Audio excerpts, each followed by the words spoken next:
Thank you. Okay. Oh, two screens. Look at that cute.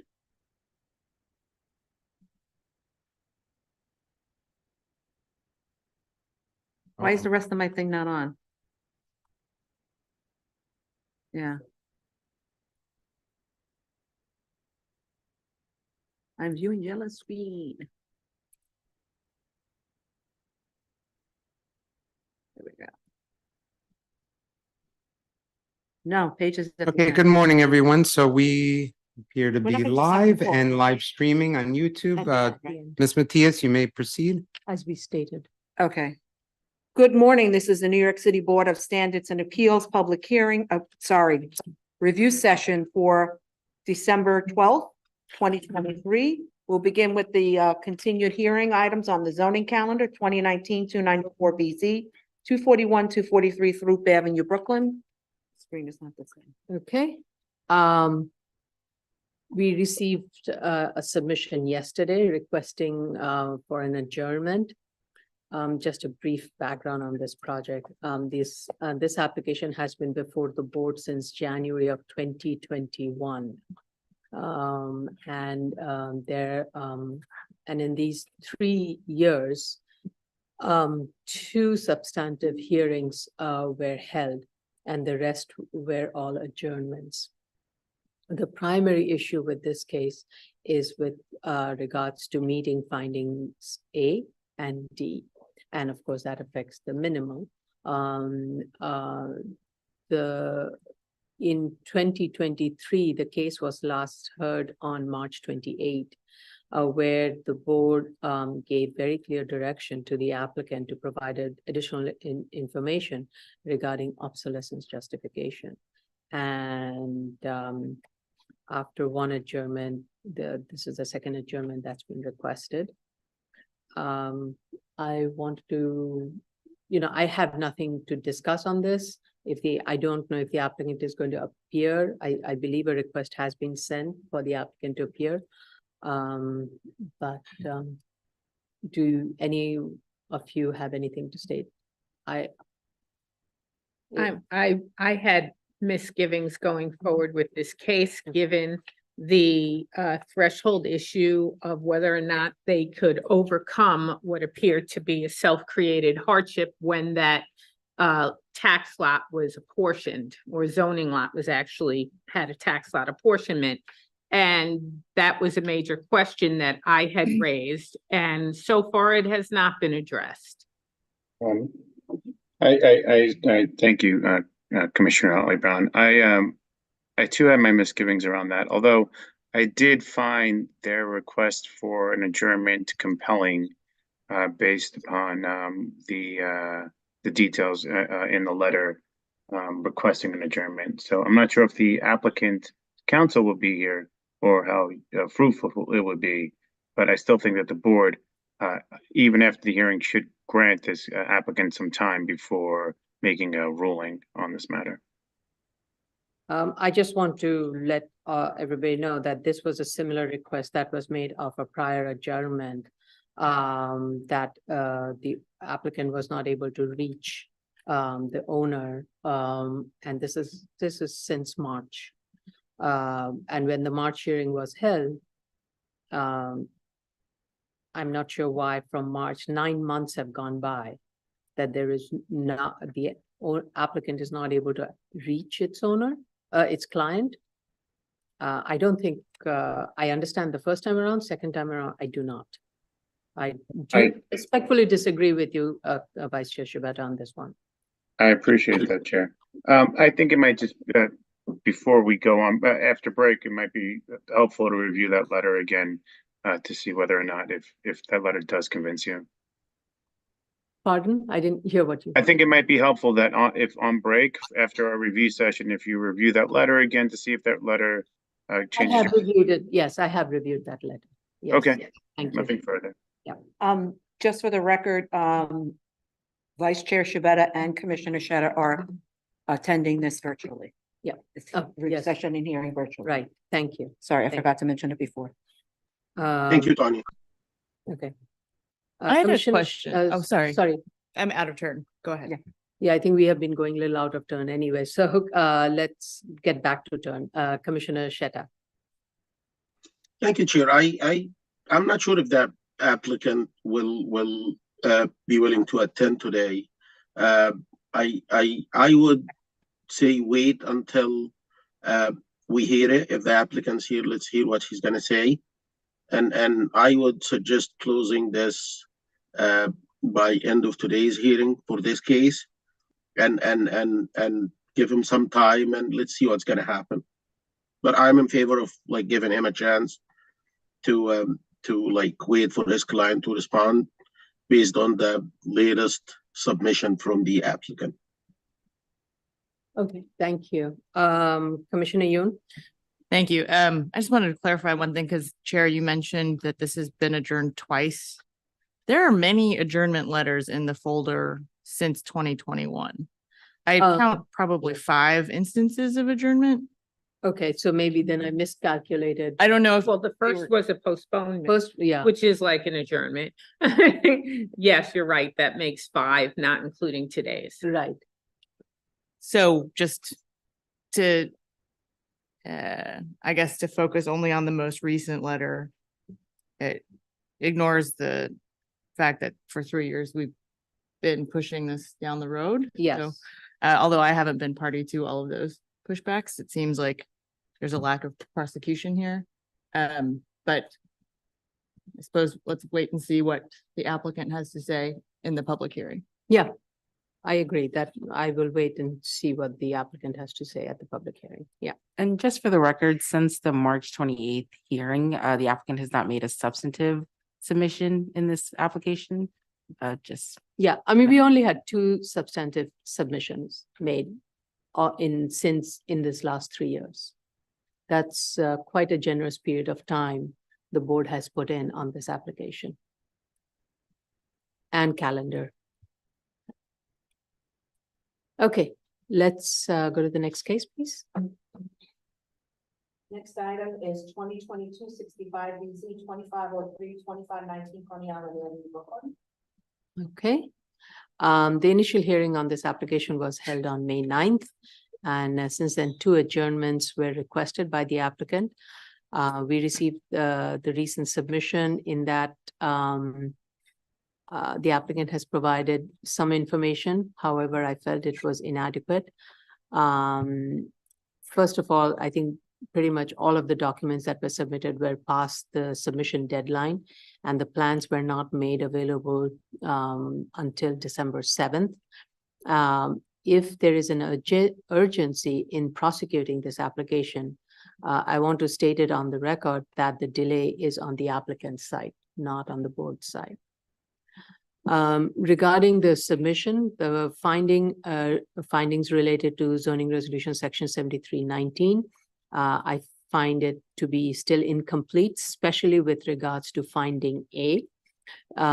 Since one of the site search criteria was its proximity to the existing facility at 2533 Coney Island Avenue.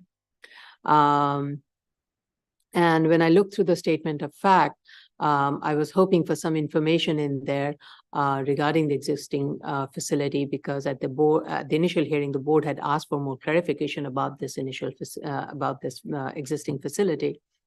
And I felt the statement of fact information was very cryptic, except for a footnote that I found on page 2, which says, the building located at 2533 Coney Island Avenue has a certificate of occupancy issued on June 30th, 2014, permitting classrooms, a multipurpose room, house of worship, seminary room, and accessory offices to a house of worship. So apart from the statement, no proof was provided to back up this statement. So I looked through the Department of Buildings BIS for more information. And based on the available information in the BIS, I do not believe the lawful use at has been established at 2533 Coney Island Avenue. And what does that do with regards to finding A? The applicant needs to revise finding A to indicate other reasons other than proximity to this facility, unless there is a more of a synergistic correlation between the proposed facility and the existing, that can be established, but I do not see that being established through the lawful documents that are available to me to establish that there is a school there. So, and I know there are a lot of outstanding questions with regards to finding C and D, and that for that we need our sister agencies, DEP and DOT, to weigh in. With regards to the noise, the applicant has proposed a fencing system, an acoustical fencing system. And that takes me to the revised set of plans. In the cover letter, the applicant states that the fences now have been moved 2 feet from the parapet wall. It wasn't quite clear from the drawings, the line weight and other information provided. I was not able to accurately figure that out. So I would appreciate it if the applicant can walk us through that during the hearing. Specifically in the plan, there is a blue shaded area on the roof, both on the top roof, the rooftop, the terrace, and the roof over the second floor. And in that, it seems on some of the plan sets, it says 10-foot high fence, but it doesn't quite clarify the distance of 2 feet that is being proposed. And also, I would say the fire department would need to weigh in to make sure that this proposed distance of the fence from the parapet meets fire department requirements. So the recreation recreation area that is demarcated on the second floor roof, it's definitely not clear because I see 2 sets of blue lines and in between there is a white area. So I'm not sure if that's also part of the recreation or that is not part of the recreation area. Because if it is not, then the fence doesn't seem to enclose the blue area. It seems to enclose the entirety of the rooftop area. So that needs to be clarified. And as I had mentioned at the last hearing, the second floor roof, given its proximity to the rear residential lot lines, is to me very concerning, but DEP is looking at all the noise analysis for all of these areas. Also, the applicant needs to indicate the refrigerated trash storage in the building. There is a cafeteria, even though I understand nothing is being produced. It's just an area where I guess pre-packaged food is going to come, but it's going to go into trash after food has been consumed. So need to provide that. So those are my comments. Vice Chair Shibeta. Thank you, Chair. I have nothing further. Okay, thank you. Commissioner Otley Brown.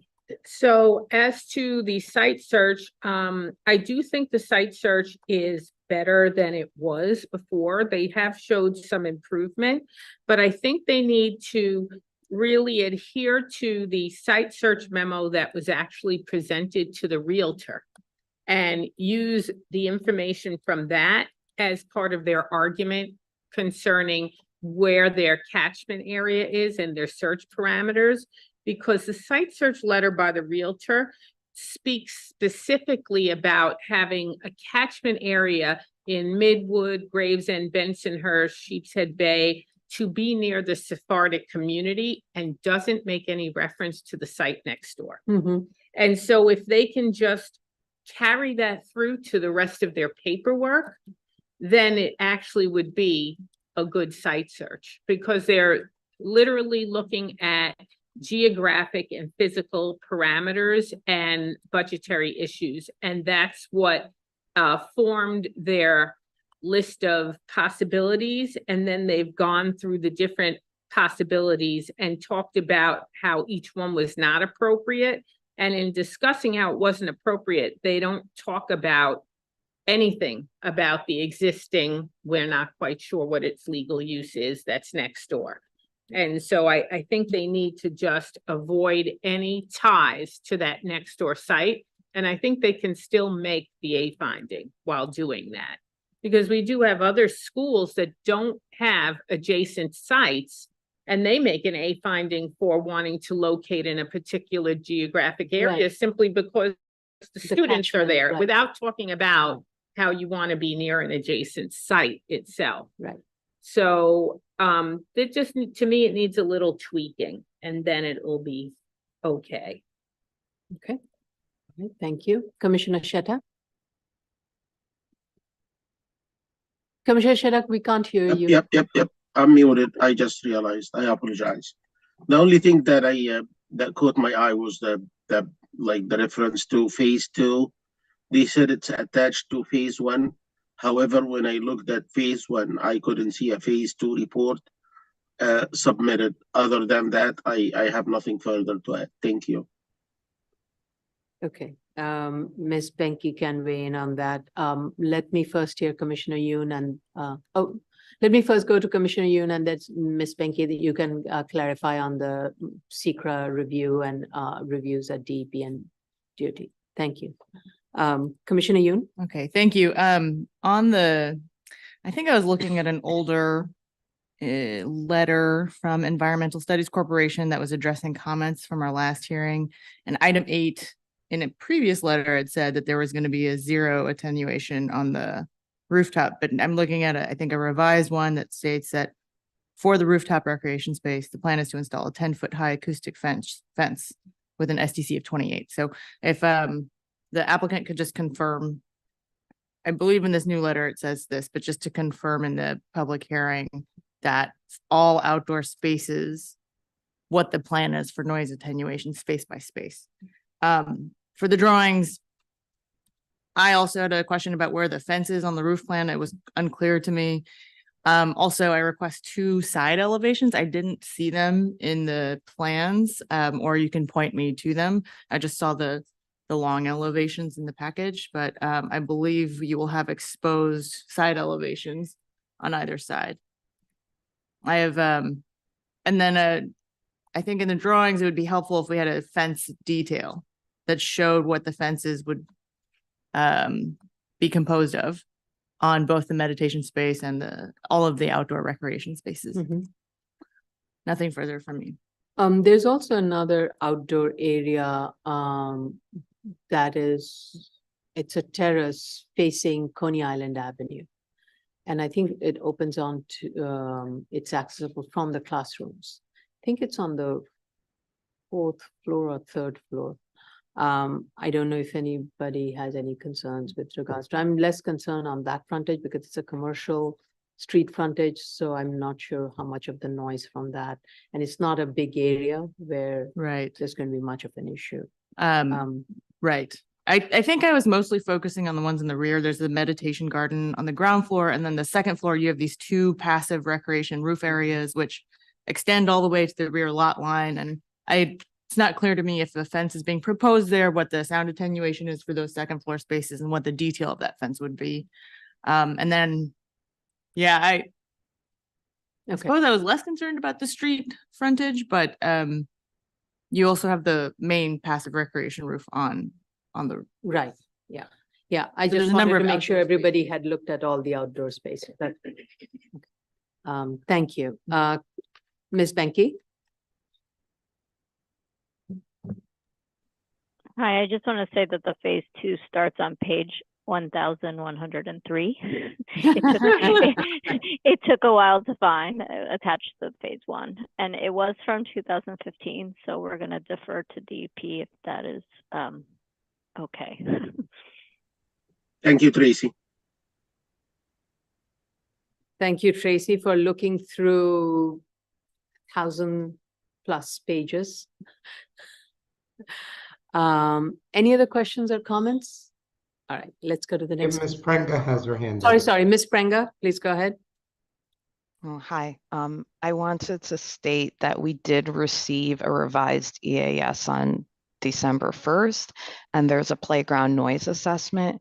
And if you go to page 56, page 55 of 114, on the PDF, it states that there is a 10-foot high acoustic fence that will provide a lab certified STC of 28 around the entire passive outdoor space. On all the passive outdoor spaces? I Or- guess it's not clear which spaces they're talking Yeah. about, both in the letter, that's a response to comments, and I guess as statements like that, it doesn't cover all of the different outdoor spaces they're proposing. That's true, and it does seem confusing. Seems like it's the rooftop. That's how it kind of reads, but yeah, maybe the applicant can clarify it. But at least for the roof, that's what I'm seeing here. Okay, it needs to be definitely for all three play areas, the three areas that Commissioner Yoon mentioned, because these are abutting the residential rear lot line, and all of them are very close to the building. It's a little confusing because it also says, therefore, the passive outdoor spaces, oh, I'm sorry, would be provided around the entire passive outdoor spaces. So does that mean every I outdoor? think to be on the safe side, Yeah. and as even though it would be duplicative, specify each one of those areas and where they're located. And similarly, in the plans, all three areas need to be clearly demarcated and indicated. Thank you. Thank you, Ms. Prenga. Let's go to the next case. Any other questions? I'm sorry.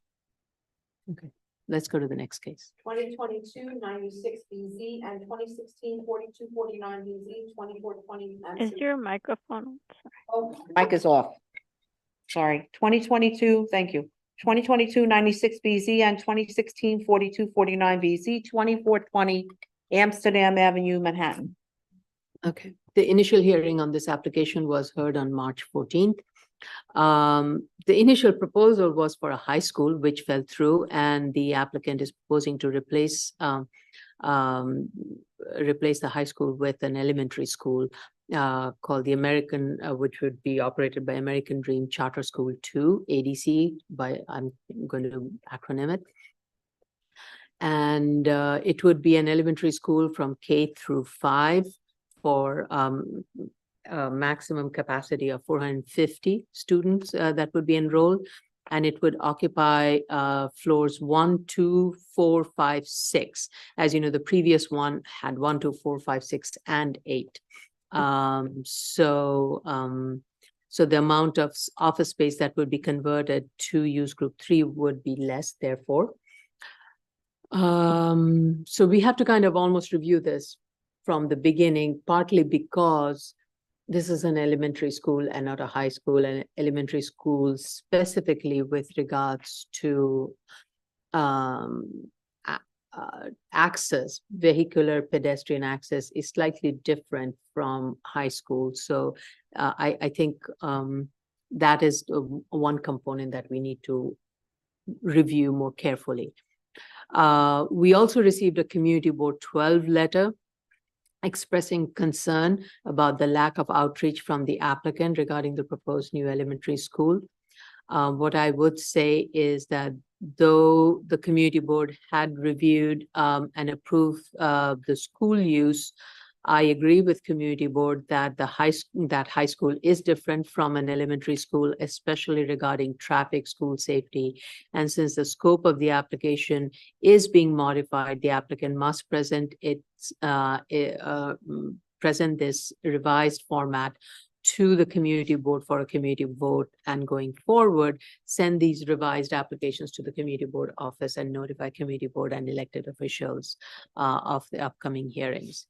Since the scope of the application, as I said, has changed, it is almost like a new application, especially with regards for DOT and DEP review, and board will not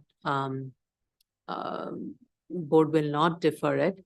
But it will not close it until community, we have all the necessary sign-offs. We need the DOT, DEP sign-offs because it is part of the findings, and we need that, and we will wait for, and hopefully by that time, community board would have had enough time to have reviewed it and voted on it.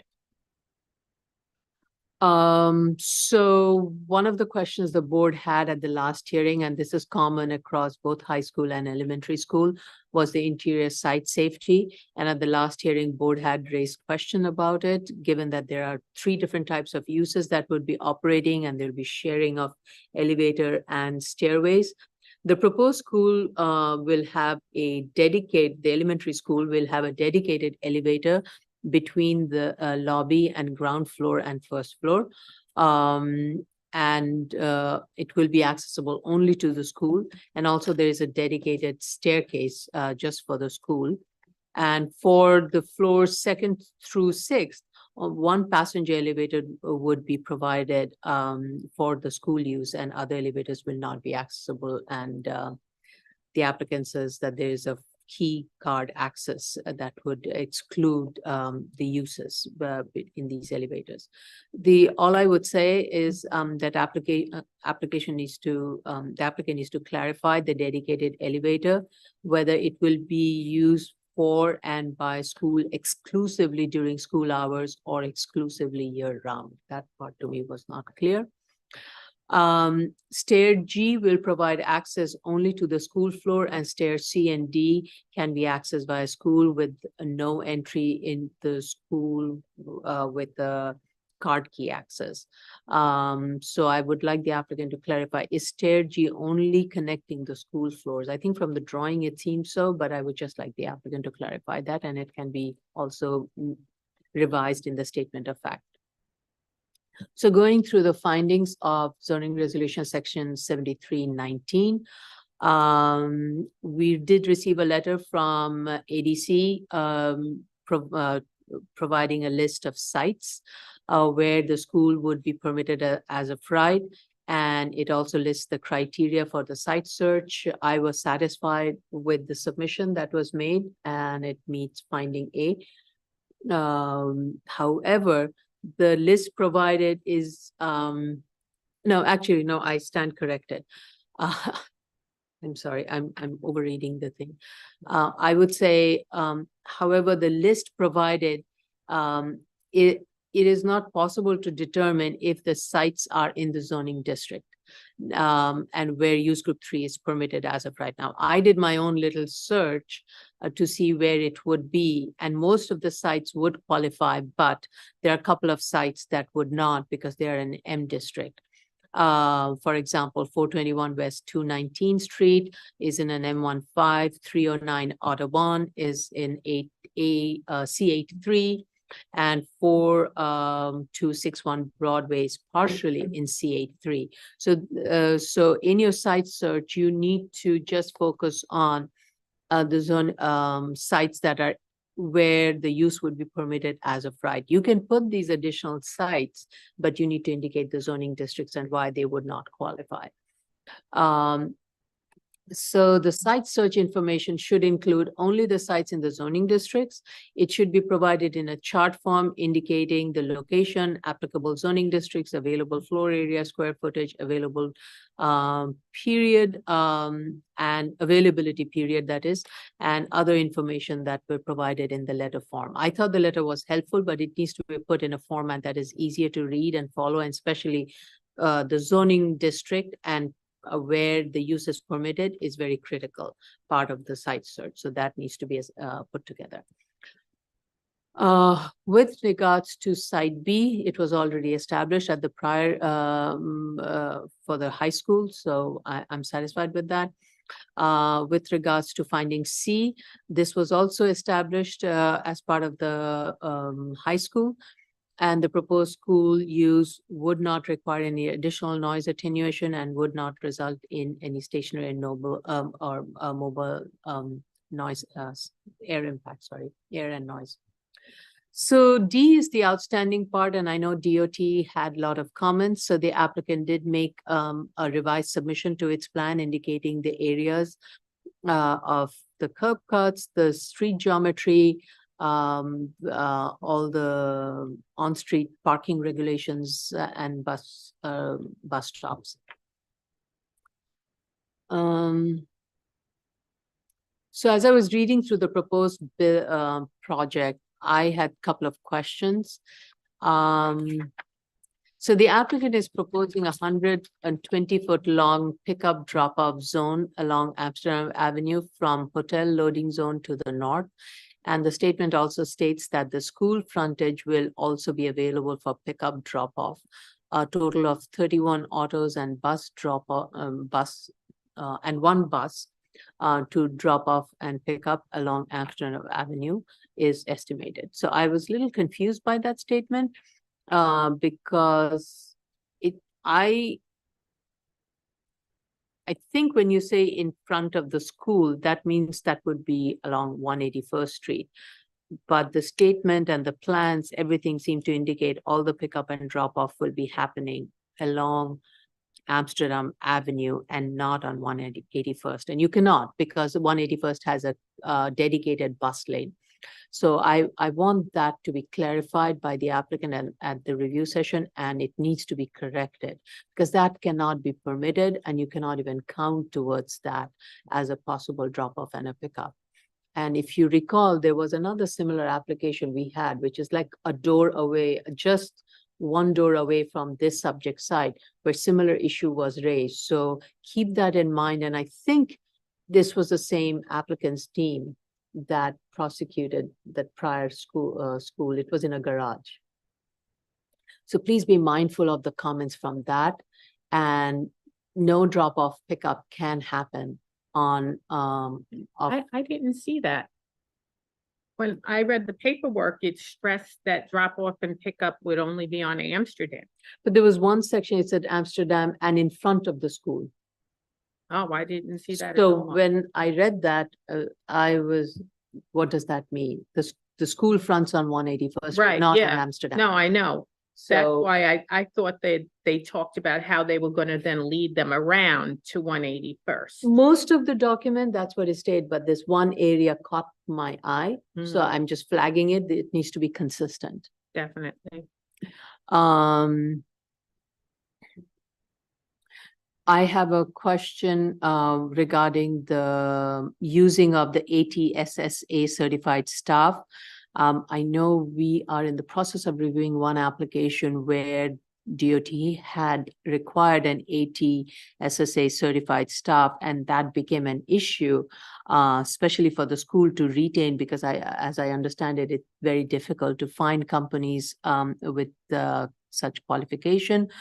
And so I will strongly suggest that this applicant reconsider that and look at other ways of ensuring that their staff members can provide the security and the guidance to guide people from Amsterdam to the school.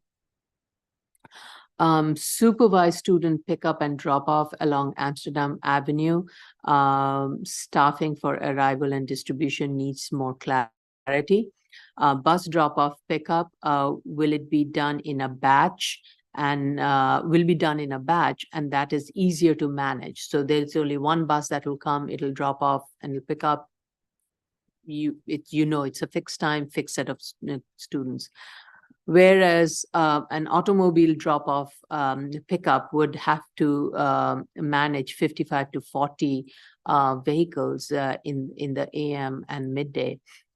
So what is the estimated turnover and holding area capacity for that Amsterdam Avenue frontage? And so those are my questions on that. The applicant has also proposed a significant number of physical improvements at several intersections, and 3 locations have been identified. We are going to look towards DOT to review that and give us their recommendations. I did not have any other comments on that finding. I know Commissioner Otley Brown had some questions regarding the findings, finding B for 7221. I think it was addressed, but I would like Commissioner Otley Brown to weigh in on that. Yes, do you have a? Yeah, I just had 2 quick points of clarification.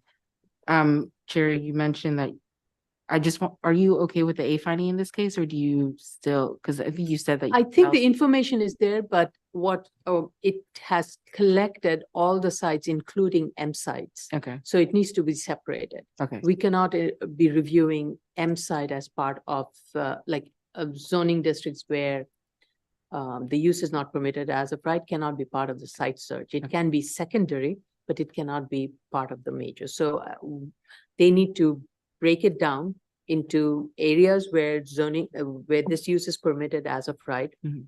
and why they failed using the criterias that they have established. So it's always easier to read it in a tabulated format, but at least that's how it should be separated out. Okay. But I think the information provided to me was adequate, all right. but it needs to be revised and put in a format that Okay. goes with the requirement of the finding. That's clear. So just for me, I think the finding for you has been met, but it's just not been Yes. presented in a format that is Yeah. acceptable to the board. Yeah. Okay. And I think you mentioned a 7220. There's no variance in this case. There is This Oh, the amendment. previous, yeah. the amendment. I apologize. I think she meant the 7219 that she wants, she wants Commissioner Otley Brown to refer to. No, No, no, no. 21 amendment to variance. Yeah, there is a. Oh, there we are. There was a prior variance to this site. And so there's a financial associated with it. And in the initial high school submission, when the initial submission for high school was made, they had submitted a financial and there was some clarification Commissioner Otley Brown wanted. And I looked through it. It seems like it was met, but I would like Commissioner Otley Brown to weigh in on that. Because I think here the 7319B finding has been met, has been clearly established. Oh, Yes, yeah, yeah. yes, Mhm, yes. Yeah. B Okay. been established, yes. Okay, Vice Chair Shabeta. Thank you, Chair. I agree with much of what you said. Hello? Yes, Yeah, we we can hear hear you. I agree with much of what you said, and I certainly agree that the applicant must represent this, or present this actually, because it is a new type of application to the community board. I also think that we probably need, I know we have a DEP sign off, but I imagine we might need a new one. I don't know, does Tracy have any position on that? Yes, We I did feel like we need a new air quality and noise because the nature of the sign off did mention vehicle trips, which has changed since it changed to an elementary school. So we sent to them to review and see if the sign offs might still stand or they need to look at the data again. And in terms of hazmat, it was a brownfield site that was completed. So I believe that the brownfield completion should stand. It was for unrestricted use. So I believe that includes a school. They can Okay, thank confirm. I'd like them to confirm that. Thank you, Tracy. I have nothing further from me. Thanks. Thank you. Commissioner Otley Brown. So my initial questions for the 7221 findings centered around the fact that their hardship, as stated, was the inability to market their commercial space and successfully lease up all of their commercial office space, leading them to request a change in permitted use for part of the office space. When the financials were done, they were definitely being very forthcoming in changing the assumptions as they saw in real time what was actually happening, but it ended up muddying the waters of their whole argument because the hotel actually was performing better than they had originally predicted it would. And so what it was ending up doing is you would expect to see in the original proposal a loss due to that commercial space not being rented. And you saw that there was still an increase in income over what was originally predicted. So what I said to them, because not being able to market 40,000 square feet of office space, because as we know, the pandemic changed the office market completely, that was a valid reason to come to us for an amendment. And I didn't want that to be lost in the financials. So what I had instructed the applicant to do was to stick as closely to the original set of assumptions when listing what was going on for the original proposal, and then show us how the amended proposal would make up for the loss in income. And so by doing that, and I know this is kind of like really getting into the weeds, I had them hold the hotel income at their original stabilized year projections of 2016. So they did that. And then that clearly showed that the change from office space to school space was going to plug their gap in income that unexpectedly opened up because they couldn't successfully lease the property. And so they made the requested adjustments, and they explained all of the different assumptions that they did take. They made a slight revision to the retail income to be the same as their 2016 approved development as well, which was just, it affected a smaller amount of space, so that wasn't as big of an issue. They had a capitalization rate increase. They explained why they used the increase, because it was a blended rate, and school capitalization rates are higher than office capitalization rates, so that raised it slightly. And so I feel that they addressed all of my questions. I have no other questions. I feel like they met the B finding and they met the E finding here. Of 7221. Yes, and now as to 7319, I do feel that they need to flesh out their D finding in terms of getting all of their students safely from Amsterdam Avenue into the entrance on 181st and then back out to Amsterdam Avenue. I feel like they put a lot of information in place as to what they're going to do on the neighboring corners, and that they're going to actually have supervision in front of the entranceway. And they say that they're going to have supervised student pickup drop-off zones on Amsterdam, and they're going to educate the school body about safe route orientation, and they're going to conduct safety drills. But what happens when, you know, car drivers drive up, and I know, having been a parent, I literally would drive up to a school site and say, okay, the door's unlocked, get out. You know, as I continued on my way, what happens to the students at that point? Are they collected in a group of like 20, and then the 20 are marched around to the entrance? Are there enough staff members so like every student that gets off gets a personal escort? Or does the school tell parents who are driving, you have to have another person in the car who will get out with your student and walk them around to the entrance? So I just think they need to go just that much further, just to spell out to us what actually is going to happen on site in the morning and in the afternoon. And then I'll feel like they had met D.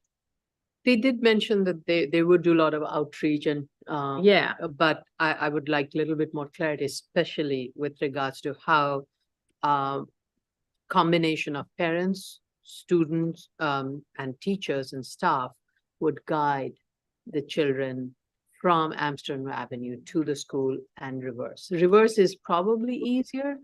It's the getting to the school is Right. probably more difficult. Okay, thank you. Commissioner Shetta? Thank you, Chair.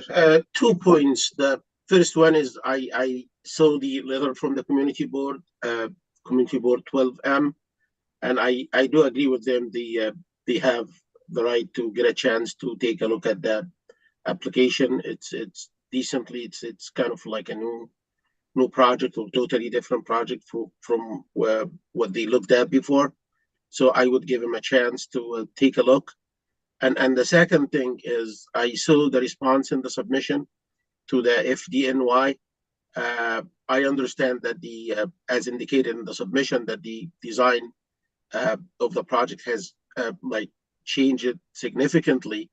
But I do believe that we still need to hear back from FDNY based on these changes. That's what I have for now. Thank you. Okay, thank you. Commissioner Yoon? Thank you. I have nothing further to add. Okay. Item number 27, 2023 10-10BZ, 2213 East 14th Street. Okay. The initial hearing on this application was held on July 25th. Board members felt that the site met the uniqueness finding, and the applicant had stated that it will analyze the site as a vacant site and will review a new development on the subject site. To that end, the applicant has submitted a revised plan, statement of fact and findings, and common ownership study. So the requested waiver is for a side yard and front yard, just a reminder. The site is being now considered as vacant, and the applicant is proposing a new building, though it would be built on the existing foundation, and exterior walls will remain pretty much same, except for a little bit of a change along one of the front yards.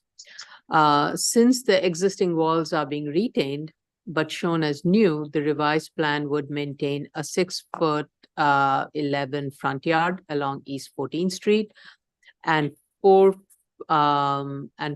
foot 4 inches wide along the side lot line, a side yard, and the existing wall would move about 2 feet from Avenue V frontage for a 2-foot wide front yard.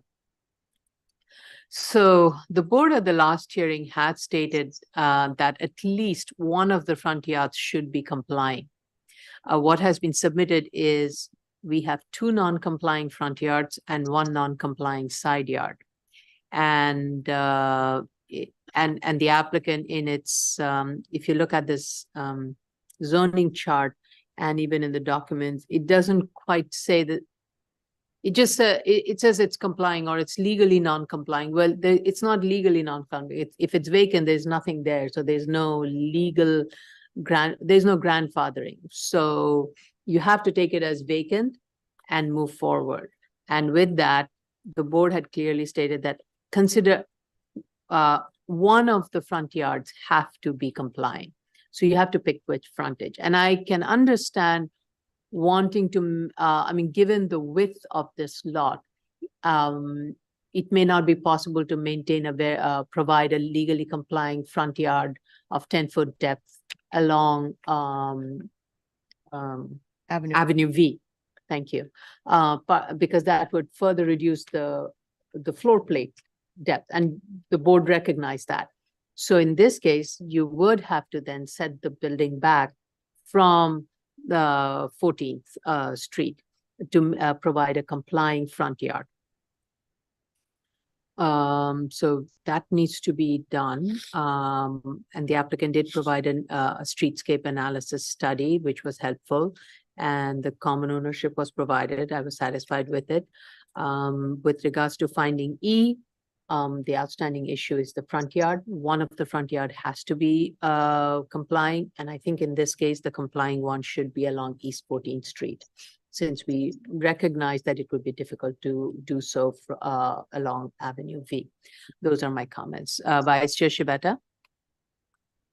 I have nothing further to add on this. Thank you. Okay, thank you. Commissioner Otley Brown. I agree with you as to which front yard should actually be complying, but would it be okay then if, since they're shifting the building back, that large side yard got decreased? The side yard already is decreased to 4 foot. No, not right? that one. Oh, The those- corresponding 42-foot one. Yeah, So because if they're shifting the building back along that Right. long one, then it would be okay if that went down to like Exactly. 35 or 34, so that they could at least maintain the same floor area, is what I was suggesting. absolutely. Yeah. Yeah. It's just literally shifting it back. And if you look at the existing building wall that is Mhm. standing, the existing building wall, it's much longer than what is being proposed. So I think moving the building back from 14th will, if they want to continue to use the existing wall structure, I think they would still be able to use it. Yeah, I agree with you. That's the best case scenario. And I had asked them a question on the E finding to tell us what the average width of buildings on 25-foot lots were. And they gave us, on the photographic streetscape, a listing of the lot dimensions of every single lot and the building widths. And it shows that everything on the social block is like between 18.3 feet and 18.5 feet. And so they've settled on their home width being 18.5 feet. So I thought that was reasonable, and I felt that they met E. given that. Mhm. Yeah. Thank you. Commissioner Sheta? Thank you, Chair. I have nothing further to add. Thank you. Commissioner Yoon? Thank you. I agree with the comments that have been made. I just had a question that I don't think I picked up last time we heard this case, but on the survey, you can see the width of the site is 25 by 100, but that the existing, there's a 6-inch concrete wall. And correct me if we did talk about this, but there's a concrete wall that's out in the right of way, plus the neighbor's gate here. Mhm. And so when you're on the site, which I'd gone out there, I believe that there's a number of encroachments that exist in the public right of way. I'd like for the applicant to clarify that. And then, because, let's see, let me just hide my controls. Okay. And then, because here you can see, this is the current proposal, of course, and if everything gets pushed back, maybe this is no longer concerned, but the property line is here Mhm. and the front yard steps clearly Oh, encroach past that. And so Okay. I don't know if this is some holdover because the sense is that because that things exist in the right of way, because I think the neighbor's gate is also in the right of way, but we can't permit anything to encroach past your property line. right. Again, this may be solved by the pushback, but I didn't notice this the last time. And I just wanted to Thank make you for- sure that we make that clear. That That's a good catch. And I would say if you're considering this site vacant, it has to comply. Mhm. I had nothing further on this. Thank you. Thank you for that catch. Okay, any other No. questions, comments? If not, let's go to the new cases. New cases, item number 28, 2023, 52 BZ, 138, 32 Northern Boulevard, Queens. We have received proof of service of initial filing and hearing notices. Committee board has voted. It was a strange approval, I have to say. I have to read out the number. Committee board voted to approve 15 for, 17 against, 1 abstain. And our project manager did reach out to the community board and confirmed that this vote is a vote for approval. Really? Uh, But it's not that it failed to be approved, like it was a vote to approve that failed because more people voted no than yes? to me, from the documents provided from the community board, it's not clear, so, Ms. Prenga can probably, clarify that, and the applicant also. I'll find the email and share it shortly. Thank Okay. you. Want something Thank in you. writing clarifying it from the? I think I mean, I if, should get an email, but- I think if, our project manager has reached out and has gotten a clarification, I think she received an email. Email, also. yeah. That should be sufficient for the Okay. file. Yeah.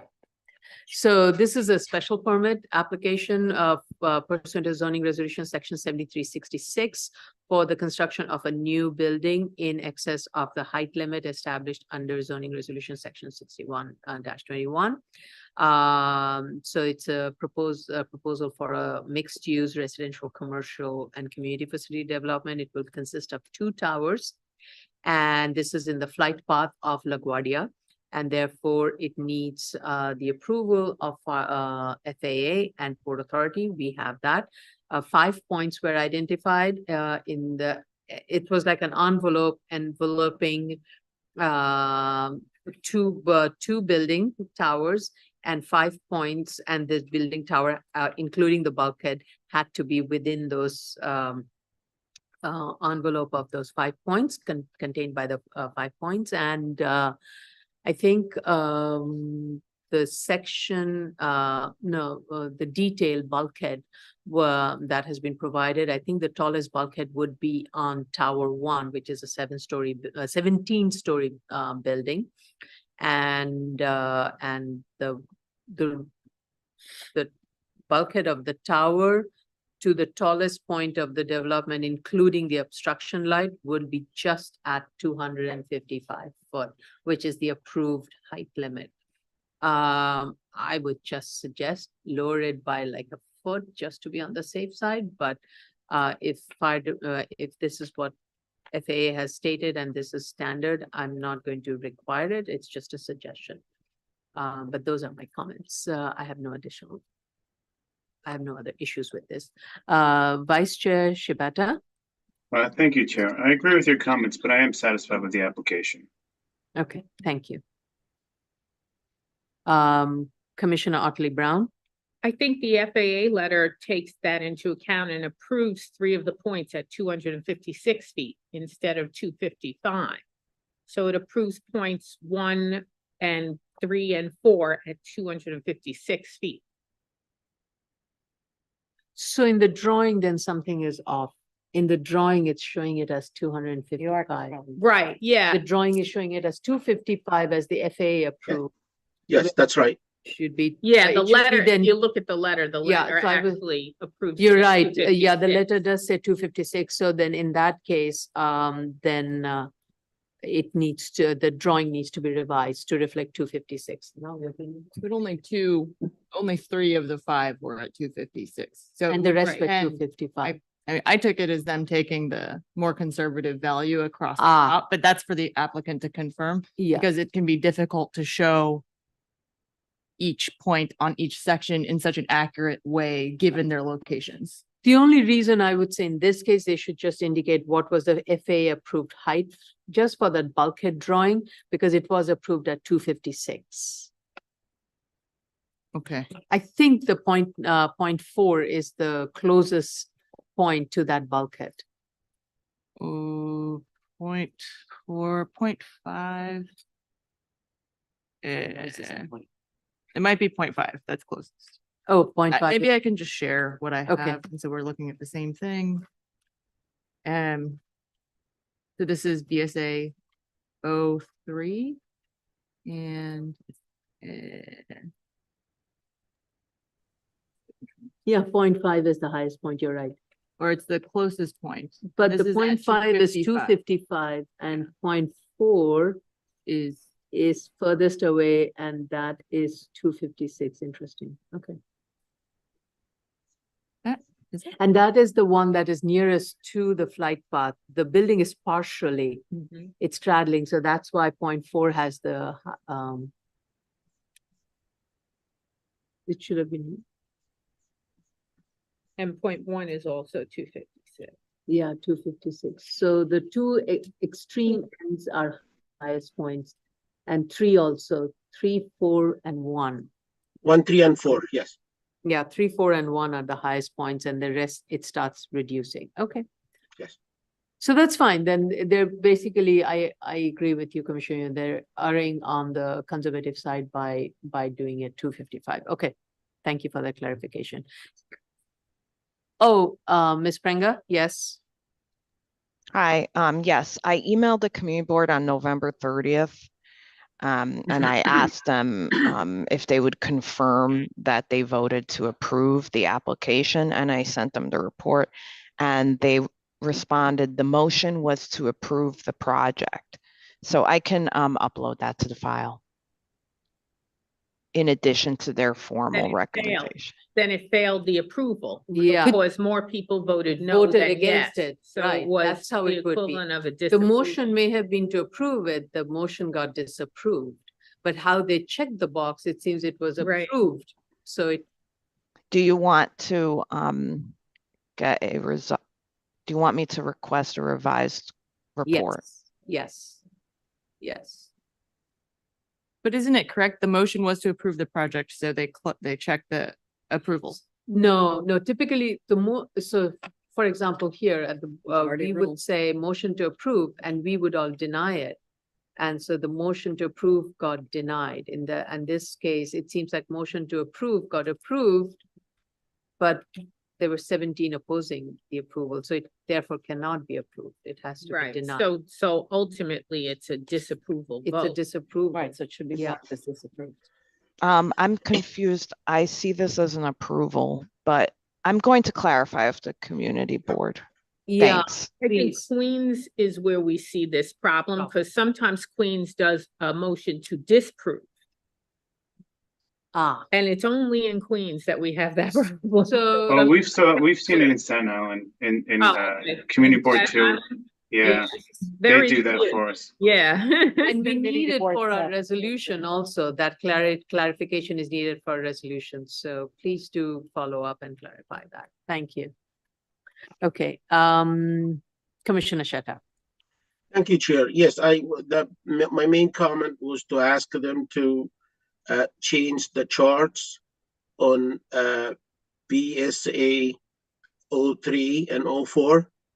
Because on these charts, they indicated that the top of building approved elevation by FAA is 255, while they are 256.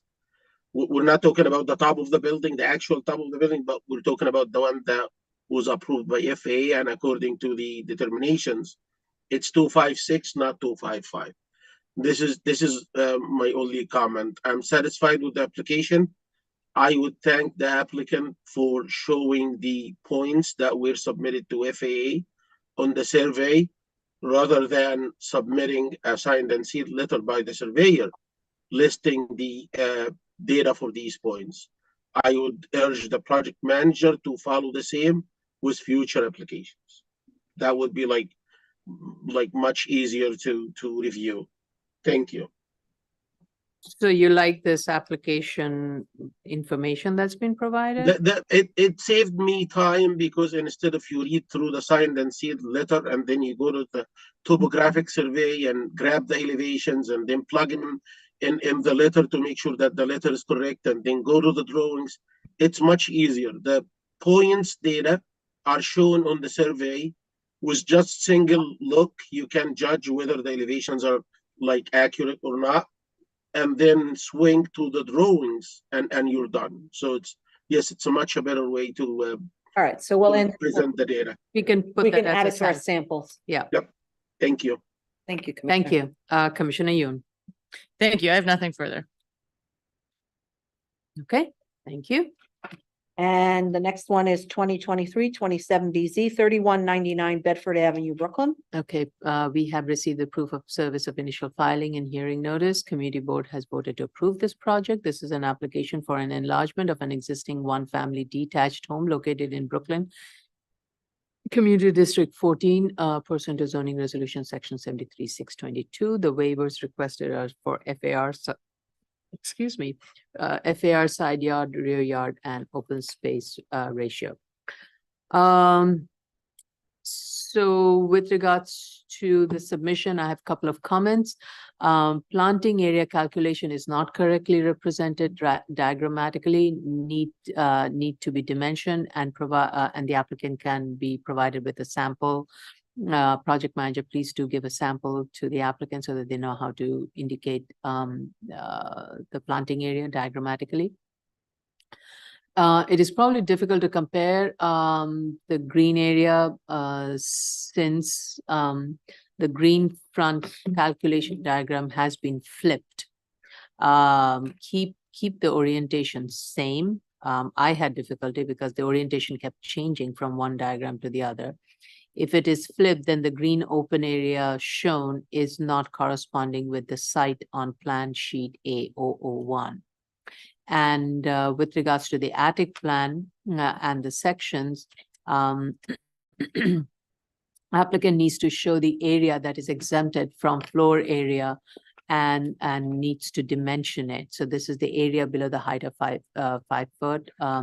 That area needs to be indicated specifically in the section dimension the heights of the attic space. With regards to the demolition plan, the applicant meets the threshold. It's proposing to retain 50% of the exterior, both on individually on first floor, second floor, and attic. And with regards to the FAR, I think it is within the context. I did not have an issue with that. So apart from the minor changes and corrections, I think the scope of the proposed enlargement is minimal. Vice Chair Shibeta. Thank you, Chair. I agree with your statements, but I do believe that they have met the findings, and I'm satisfied with this application. Okay, thank you. Commissioner Otley-Brown. I have no questions. I'm satisfied with the application. Thank you.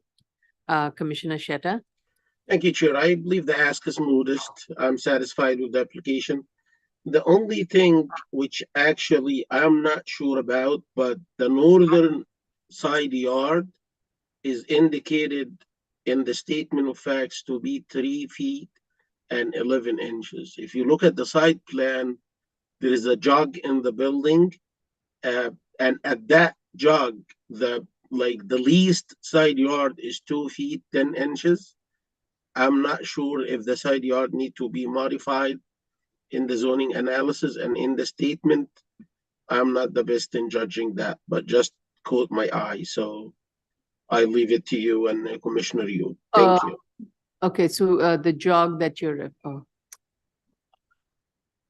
this is a new problem. So, yeah, there is a jog I do notice, and I think that is an existing, I believe it's an existing condition, yes. existing jog, right? So Yes, the, but yeah, my point is the side yard, I believe the side yard's not changing. It's whatever and it stays at whatever. right, But they say it's 3 and 11. At Okay, the I see. job, it's 2 and 10, I Got it. believe. okay. So So my they should point just is, should it clarify be it. modified? So they should just clarify that the side yard along the, I think that's the southern The side, northern side yard. sorry, the northern side varies from X to Y. Yes, exactly. Okay, Thank you. thank you.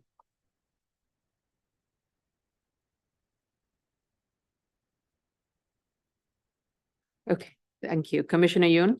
Thank you. I had two minor issues. They're not substantive. I think that this has been occurring on a few projects, but the lot coverage study has a number of single digit lot coverage percentages that should be updated to reflect the actual condition.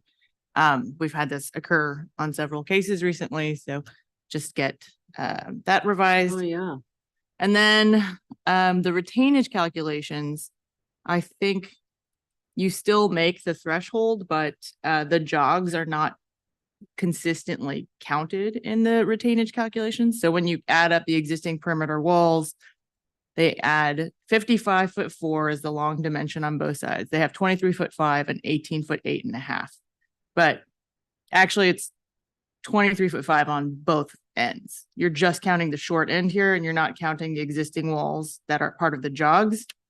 And so it will increase your denominator, which would, anyway, the calculation should include the entire length of all of the perimeter walls. I believe you still make it when I did a quick calculation, but these need to be updated to reflect the jogs as well. Thank you for picking that up. Yes, please do make that correction. Thank you. Okay, Okay, page, right? Yeah. So we Yeah. have the second call on Page Avenue from yesterday is 2022-42A. Are we calling that for hearing or are we calling that during review? It's a decision. during, it's a It's a decision decision, item. so we call decision items during review session. Okay. So, we did finally receive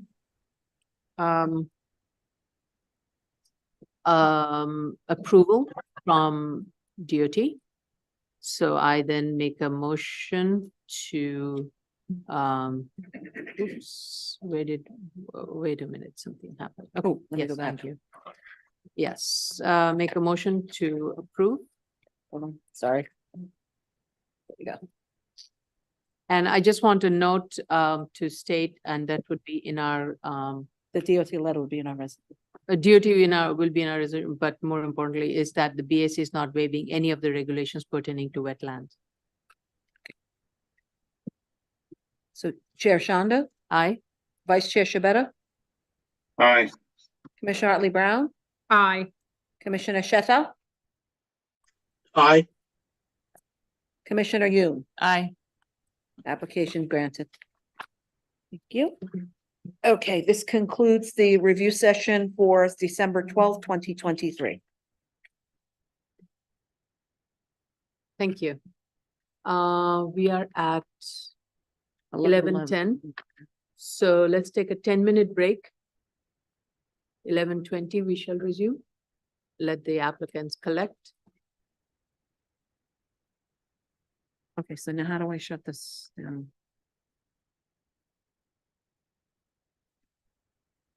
Oh, he's gonna turn it off. Carlo? Carlo, Got it. can you change?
Okay, everyone, we are back live and streaming. Ms. Matias, you may proceed with the public hearing. Good morning. This is the Board of Standards and Appeals public hearing for December 2023. The first item up, I was gonna say first item up for bid. Zoning calendar continued hearing items 2019-294 BZ, 241, 243 Throop Avenue, Brooklyn. I don't see Mr. Mitzner.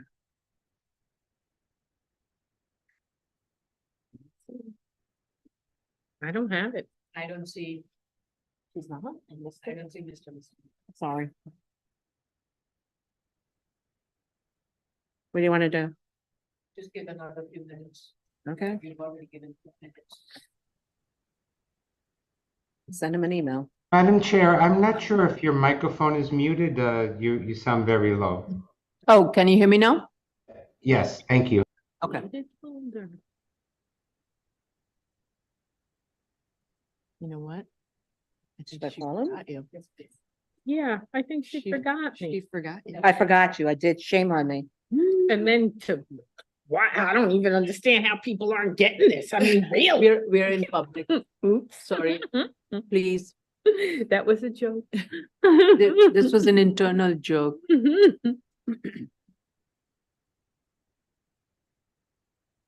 Our applicant is not present. Okay. Our, Ms. Matias is trying to call, the applicant.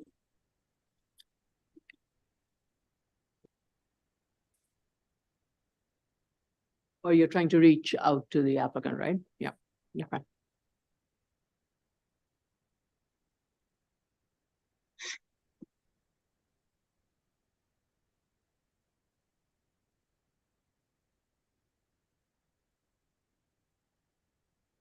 Maybe we should second call it at the end.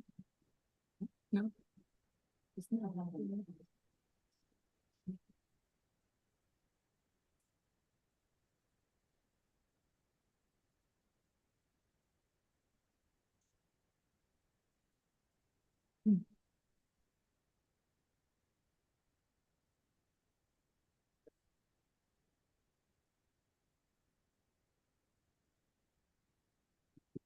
Has anyone heard from Mr. Mitzer?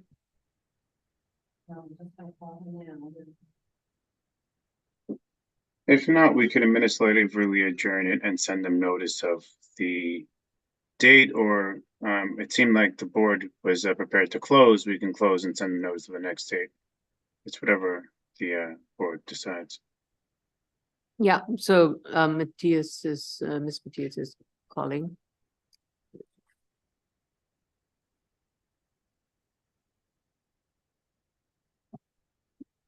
Okay. If nobody picks up, then that's it. I think we have made the attempt.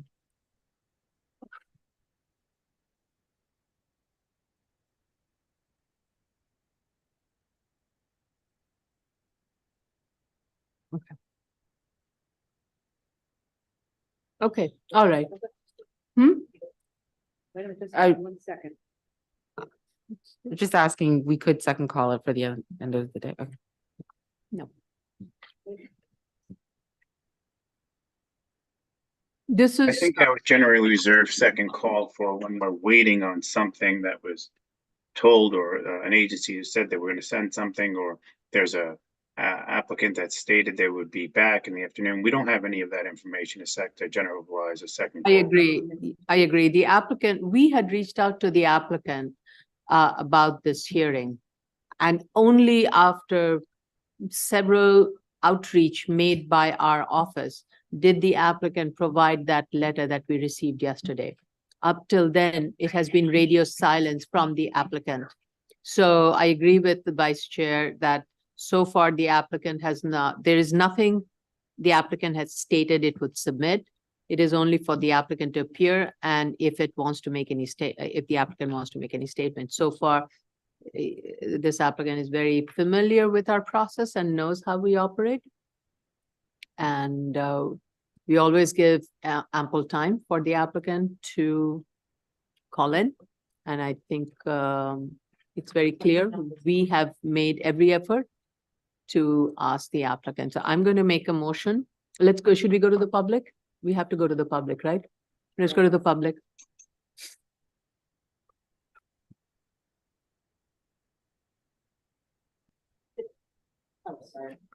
The case we're currently discussing is 2019-294 BZ, 241, 243 Throop Avenue, Brooklyn. Should you wish to discuss, dial 646-558-8656 or our toll-free number 888-475-4499. That's at the prompt, you will enter the webinar ID number 814-0773-7228 and press the pound sign. At the next prompt, you will press the pound sign only. Once you're permitted in, you will press *9 to raise your hand, *6 to unmute to speak on the phone. And if you're in the Zoom room already and wish to participate, please raise your Zoom hand, which is the little hand at the bottom of your computer screen. Once you are recognized, you will have 3 minutes in which to discuss. I still don't see him in there. Okay.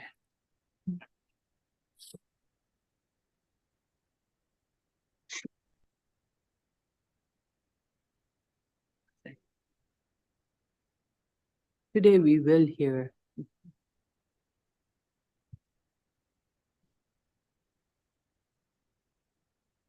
Oh, my camera's.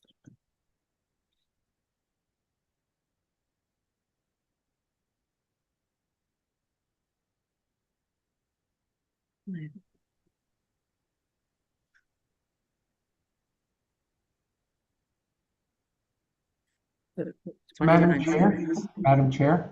Yes?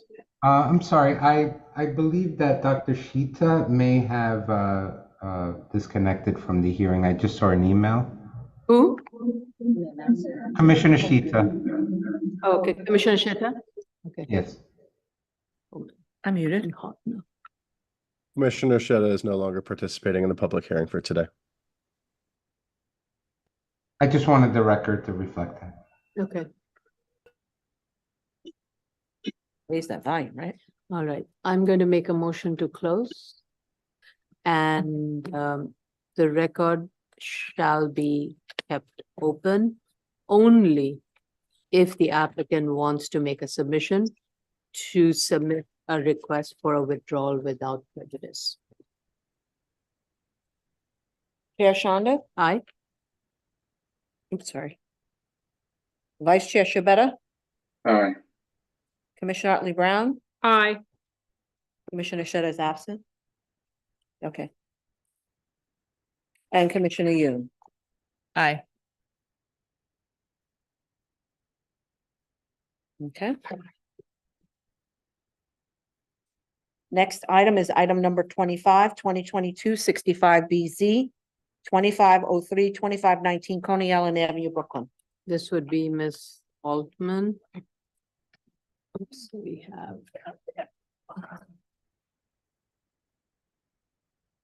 Oh, yeah, I see.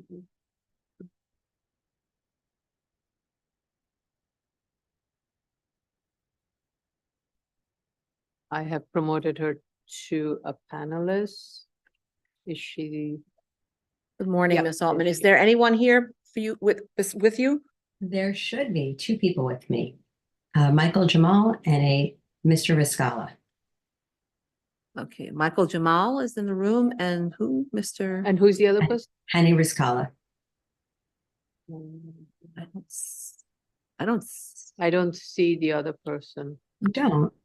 Kevin Sahar? You know what? I don't Harry know. Riscala. Harry Riscala? Yes. What? Oh, there, he has raised. Oh, his- Hani, sorry, I'm sorry. No Forgive me. problem. Okay, Hanny has been promoted also. Fantastic. That's our architect.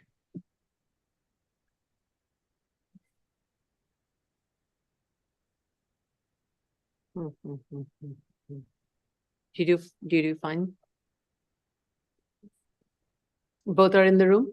Yeah, but he has to, Okay. please unmute and join as panelists and put your videos on, please. And yeah, The other one was what? Mr. Viscala? last name's Jamal? Jemal. and Rizkalla, I believe. And I No. apologize, Henny, if I misspelled your last name. It's good. Jamal. No, I have it spelled right. I just looked. There we go.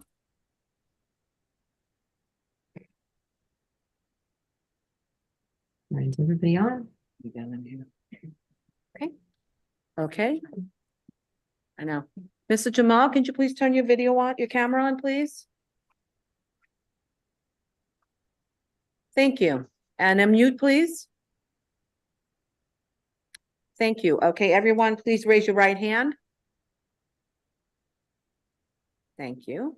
Do you affirm to tell the truth, the whole truth, and nothing but the truth in your testimony before this board and to respond honestly to board member questions? Of course. I do. Mr. Jamal? Yes, I do. Okay, thank you. Please state your name for the record and proceed to respond to the board's comments at review session. Ms. Altman. Good morning, Lyra Altman from the Office of Lyra Altman. As you heard with me today, we have Michael Jamal and we have Penny Rizkalla. And we did attend your executive session earlier today and heard your comments. With respect to the A finding, as suggested by Commissioner Otley Brown, what we will be doing is modifying our documents to provide more information on the catchment area as discussed by the Realtor. And we will be removing any reference to 2533 Coney Island Avenue and the proximity to that building. With respect to the plans, I will let Mr. Rizkalla address that because he is the architect on this project. Penny, it's your show. Yes, I can share the screen or if the screen provides the drawings, whatever. Okay, I'll share them.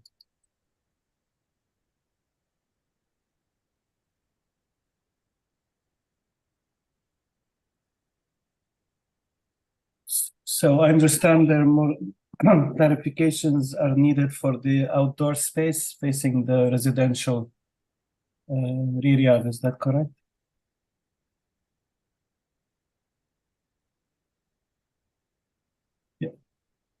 Can you repeat that question? Yeah, you need me to clarify the outdoor space for the entire project, correct? That's what's not clear? Particularly the fences and the Yes. noise attenuation.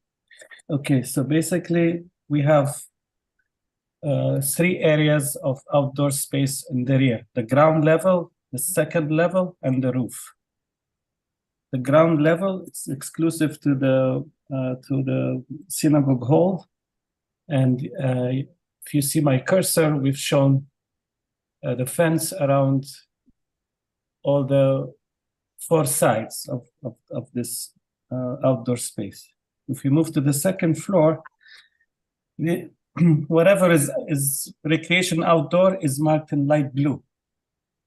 So it's not the entire area, it's whatever light blue only. The intention was that this space is an extension of the activity room. So activity room 2 has this space in front of it, activity room 1 has this space in front of it. Can we stay on that plan? So Yes. way the fencing is shown for this portion, it shows that the fence is going around the entirety of that roof area and includes both the passive recreation roof area and also an area that is not to be accessible by students. Very correct. Yes, your point, and I was going to talk about that. So there are 2 options. Either we wrap around the fence on both sides, or what I thought here is better to do is just continue the acoustic buffer anyway, so that this area is not obstructed for maintenance and whatsoever. If you wish, we don't do that and we wrap it up here and then provide a gate. We're open to that suggestion, but what I did, I thought is the right thing to do is to sound buffer the entire area, whether it's accessible or not. So the problem is it's monitoring it. Like you could, if that area is going to be accessible, then it needs to be analyzed for noise purposes. If it is not going to be accessible, then there should be a gate.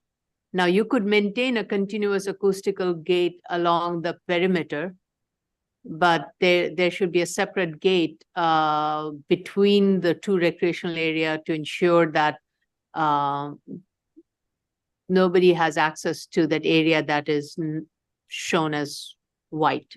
Correct, and we will see that issue on the roof as well shortly, because not every outdoor space is a recreation space. So yes, we are going, like, whenever we don't want the students to go, we're gonna put a 3-foot gate, like 3-foot high gate with a 3-foot wide. Not a 3-foot high gate. It has to be as high as the fence. It cannot be a 3-foot high gate. It has to be a gate that will prevent anybody from going in other than only for emergency and maintenance purposes. Right, but I thought 10 feet is like a security issue, not like the student will not jump over a 3-foot fence. But so a note should be added for that section where you're not proposing a recreation, saying no school-related activity, not to be used for any school purposes other than emergency and maintenance. Sounds good. Okay. Yeah. And a note, a general note must be added to all the floor plans, especially the ground floor plan, the second floor, the terrace, any floor that has terrace, whether that's facing Coney Island or the rear, that no sound amplification shall be permitted, no excess light shall be permitted other than emergency egress light. Okay. Okay, our project manager will give you the note that needs to be added on all the floor plans that contains any outdoor activities fronting Coney Island and a rear yard. Okay. Specifically with regards to the second floor, this portion of the roof, a note needs to be added, is not accessible to anyone except for emergency and maintenance. And the gate and fire will have, department. I would just say maintenance. Yeah. Because this is not part of an egress plan, as far as I can tell. This is not. fair point. It's Correct, not correct, egress correct. point, so it should I just think for it should just be maintenance. limited to maintenance. Okay, But I also just- think, sorry, not No, go ahead. that the 10-foot fence is a requirement of, I believe, the school construction authority or Department of. Yeah, I just want to note that Commissioner Daly raised his hand, so maybe he might have something to input with regard to that. Okay. Okay. Let Commissioner Yoon finish and then I'll go to Chief Daly. Commissioner Yoon? I was just stating that the 10-foot fence should go around just the spaces that are the activity spaces. Because I believe, first of all, it's a requirement for students to have an enclosure of 10 feet high I know this. around their outdoor play areas. But also, I don't think we want to introduce 10-foot high fences around large swaths of roof that don't require them with noise attenuation. I think we should just limit them to surround the perimeters of the spaces that are. I agree with you, Commissioner Yoon, and I think that's a much clearer way of ensuring the use is contained where it's supposed to be contained. And there is no misrepresentation or misunderstanding in future. Yeah. So I would suggest that you just have the 10-foot acoustical fence wrapped around just the recreation area. Okay. Since no one else is going to access the rest of the roof, other than maintenance staff, you don't need to have that acoustical fence. Okay. But a note should be added, it only for maintenance purposes, access to the roof. That section. Yeah.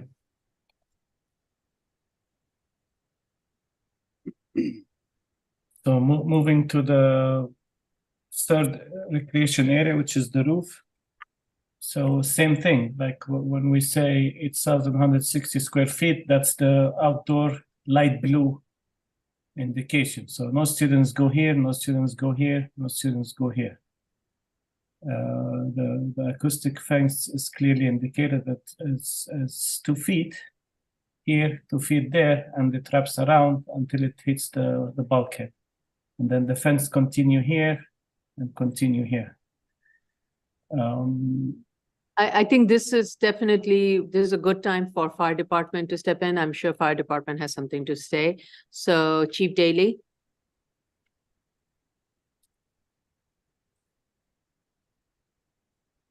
I don't see his hand up.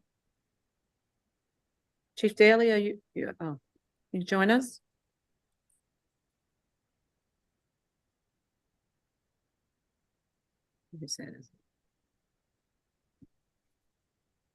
While we're waiting, Mr. Riscala, if you could, when you update the plans, move the blue hatch in within the bounds of the fence.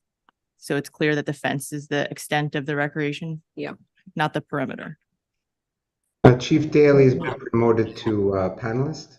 Thank you. Thank you very much, Carlo. And Madam Chair, Commissioners, good morning. I did hear your comments during the review session. What Commissioner Yoon just mentioned, no fencing around the non-recreation area. I do support that. But they do need to provide at the terrace, at the second floor, and the fourth floor, a gate. So the fire department, when they do their ladder operation, we can safely open up, cut the gate, walk onto those terrace areas. And then, of course, I do need to review this plan with our rooftop access unit because of the different setbacks from the street and, of course, the terraces that are projecting out. I don't know if our ladder would safely be able to operate up to the roof. So I may have to get back to you on our comments in respect to that. And so I should have them by the end of this week, and I'll share it with the project manager and Miss Altman as well, who can then share it with the architect. Thank you. Thank you.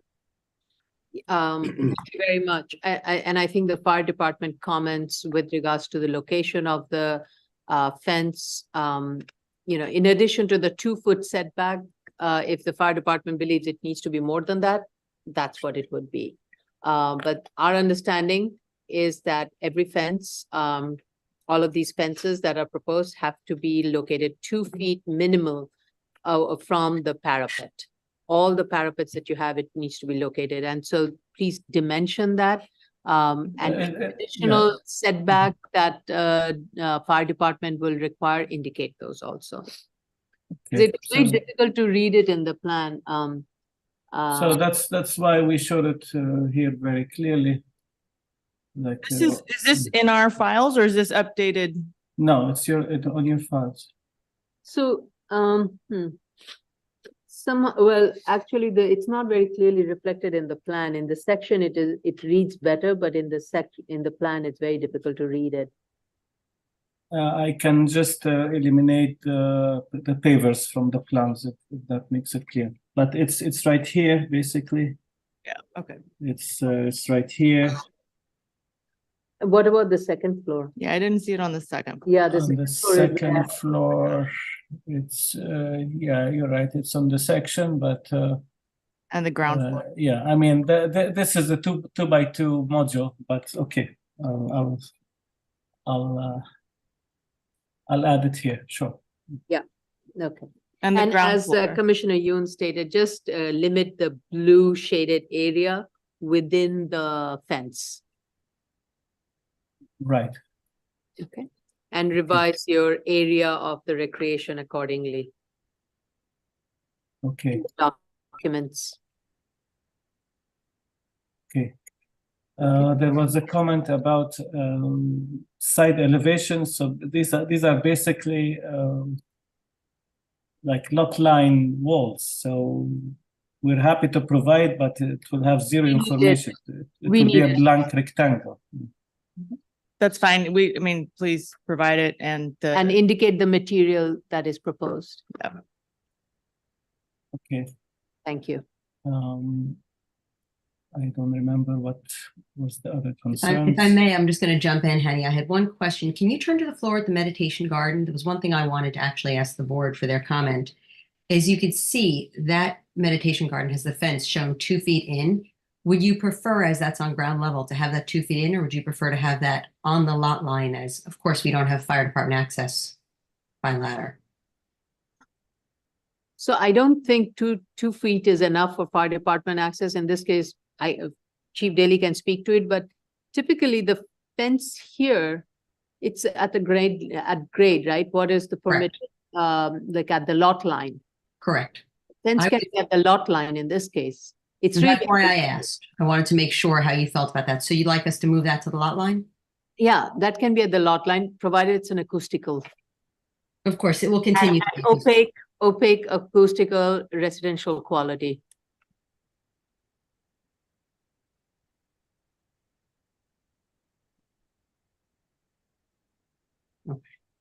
I'm glad I asked. So the board is okay with all these acoustic fences to be opaque, correct? I think they have to be, yeah. I think, yeah, in order for them, yeah, and please make sure that the quality of these fences are respectful of the residential context.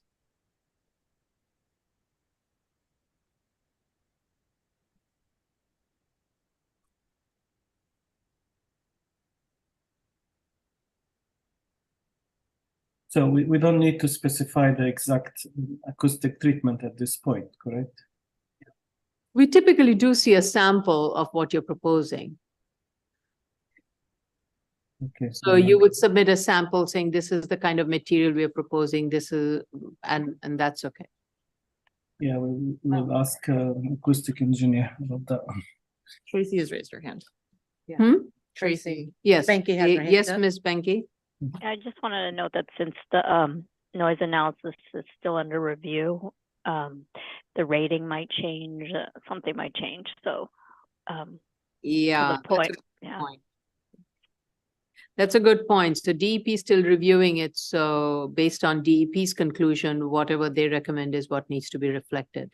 So would you like us to Okay. wait on giving you a sample of the fence until we hear back from DP? Yeah. Certainly. Thank you, Ms. Benke. I forgot about that. Minor detail, but critical detail. Fire department, do you want to add anything? Because your hand was up before and then went down. I was, but I'm going to withdraw my comment for right now. I will prepare it in my letter. I just need to verify the clearances again with our rooftop. I don't think the 2 feet is adequate enough. On Coney Island side, I believe it's supposed to be 6 feet, while at the rear, it could be right on the parapet wall. So, but please let me get with our rooftop unit and confirm that, and then I'll prepare the letter and submit to the BSA. Okay, so Thank we will you. wait to make any changes to the plan until we hear from you. Yes, Okay. yes. Can You'll we hear by Friday. Thank you, sir.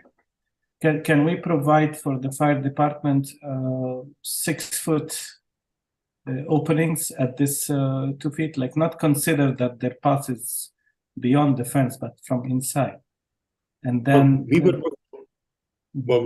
require that again, we have to confirm that the fence be 6 feet from the parapet wall on Coney Island Avenue and provide a 3 foot wide gate opening, so which can be locked, of course, and then we'll just break the lock in order to access the roof.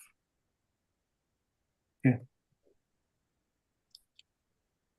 But I do want to confirm that dimension because you have setbacks and terraces and overhangs, that I need to be sure our ladders will be able to clear it from the distance. And so that's why I need to review with our rooftop unit.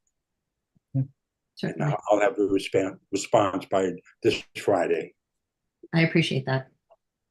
Commissioner Shetter is back in the room. If you. Thank you, Tony. I just wanted, I wanted to say that, yes, I'm better now and I'm back in the room. Thank you. Okay. All right. Okay. I had a question regarding the trash enclosure for the cafeteria and the lunchroom. Where will I thought we did provide food waste refrigerated analysis. I think it's interesting, and it's so difficult to read this plan. I apologize. So yeah, this is the refrigerated area. Okay, It's right here. okay. All right. Can I help with anything to make it clearer? I mean, we're open to any I think, message you like. Yeah. yeah, I think because there is no arrow leading to it, I just was, and I didn't even look. Typically, we look for the name within the space, and I was trying to figure out where it is. Right. So yeah, because the area is so small, I put waste sign outside the room, and Thank you. then waste refrigerator is pointing like I'll make this arrow Okay, clearer. Sure. okay, thank you. Thank you. Any other questions or comments? Tracy, are you done? Because your hand is still up. My hand. No, Ms. Betty's hand, Oh, sorry. I'm done. Commissioners, there was one other comment regarding the statement of facts in the EAS referencing outdoor recreation areas when we were discussing the fencing, and you had requested that we specify that we're discussing the second floor roof in the rear, the main roof, and the meditation garden. I will modify my statement and I will have the environmental consultant do the same. Okay, so the other thing that in your statement, you need to clarify these various little triangular terrace spaces that are being proposed along Coney Island Avenue. Please clarify what are they going to be used for and how they're going to be monitored. And again, also notes on these need to be very clear that there shall be no sound amplification and lighting. Even though they're facing Coney Island Avenue. Yes, I mean, it should not be a place where somebody's playing disco music, not that one would, but I'm just saying it doesn't mean because it's on Coney Island, it should be a place where you should have a loudspeaker announcing everything. That's Of not, course. it should be for, if their children are talking and that's different, but sound amplification means being blasted. Okay, and we're concerned about lighting on Coney Island Avenue as well, or just the sound? The light should be just your standard emergency lighting. There's no reason to light it in the evening. Right? Okay. I think the idea is this is only for school purposes and it's going to be used only during school hours. Okay, I was only asking lighting as in if they were choosing, and I have not asked the client this question specifically about maybe an uplighting to illuminate the building in the evening. That was why I asked about it. That's okay. If I think, yeah, whatever is pursuant to code. yeah, pursuant to Coney- if there are Coney code Island. requirements, okay, all right. Or any other regulation, yeah. Yeah. I don't think we should. We should weigh in Limit, that, yeah. right? Okay, whatever is pursuant to code. But Thank yeah. So you do need to describe what these terraces are going to be used for. I'd be glad to. Okay.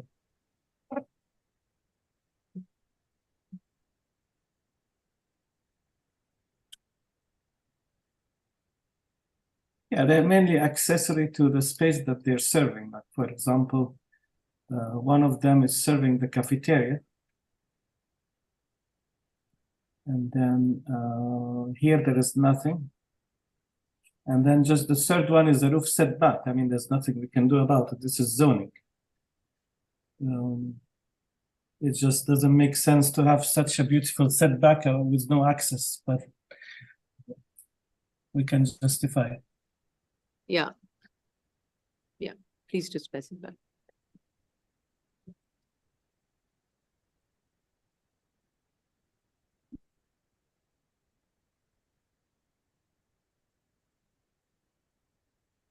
All right, if there aren't any other questions, I would like to go to the public. Please stop sharing your screen. Thank you.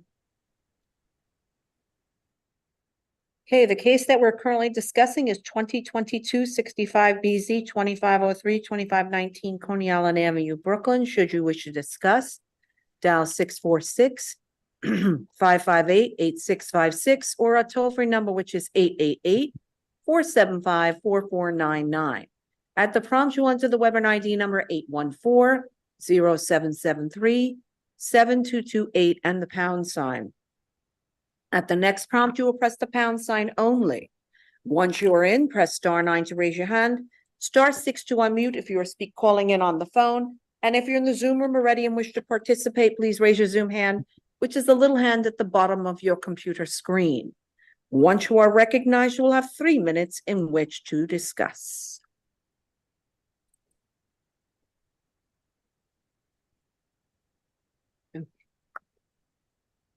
How much time will it take, Ms. Altman, for your team? I know a lot is dependent on DOT, DEP review and fire department review, and that will affect your ability to, that will have to be factored into the plan. But the statement of facts, that should be much easier.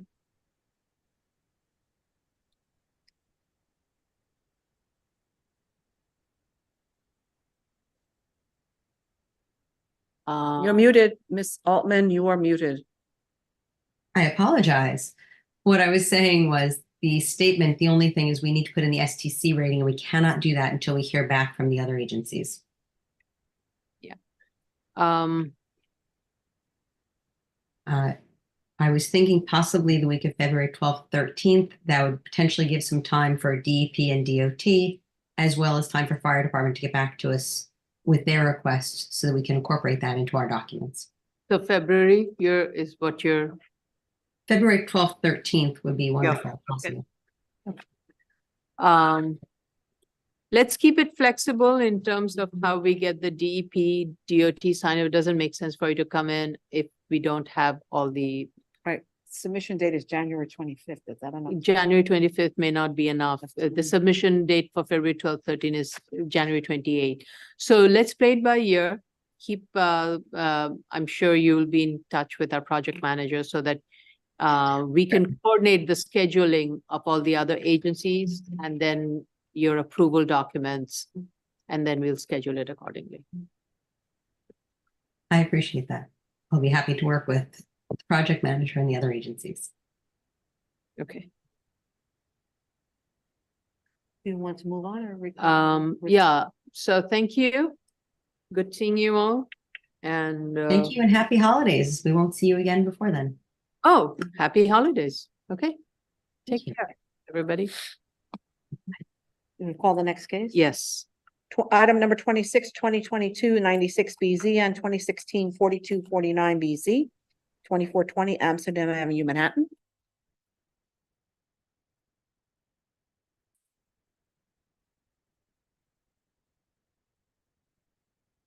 This would be fair, but I think it's Fayan Batan, yeah, Brian Wu, John McNally. Patrick. Is there Patrick in there? No, Patrick Hayward won't be. No. Brian Wu, John McNally, Nicholas Gallagher. Okay. Nicholas Gallagher. Yeah, I just approved them. Fayan, unmute. Is that all your team? Mr. McNally, Mr. Wu, Mr. Gallagher? Kevin. So Kevin, there's 2 entries for Kevin. Kevin Saher. Safray, and then Brandon, I think, is also part of the team. Who? Brandon. Brandon Ramansky. I hope I'm pronouncing his Romansky, yes. And Kevin Sorry, I apologize. Okay. Abhinav Latour is also one of your team? Who? Abhinav Latour? No. No, ma'am. I'm representing Northern Boulevard Chingang LLC. That's regarding case number 52. I'm sorry, I can't hear you. Understand that? Are you here for this case? No. Amsterdam Avenue? No, so step out, right, okay. Sorry. No, they're here, that person's here for FAA special permit. Okay, thank you. You can understand better than I could. Mr. Romansky has not entered the room. Is he part of your team? Yes. Is he entering or did he enter the room as panelist? There he is. There Okay. it is. Sorry, we have a large team with us today. Sure. I think everyone else should be here. Once So we get everybody. if we could be sworn in. Okay, so could you join us panelists, unmute and also put your cameras on, please? So that I can get this moving, we could swear you in. Thank you. Unmute, Mr. Gallagher.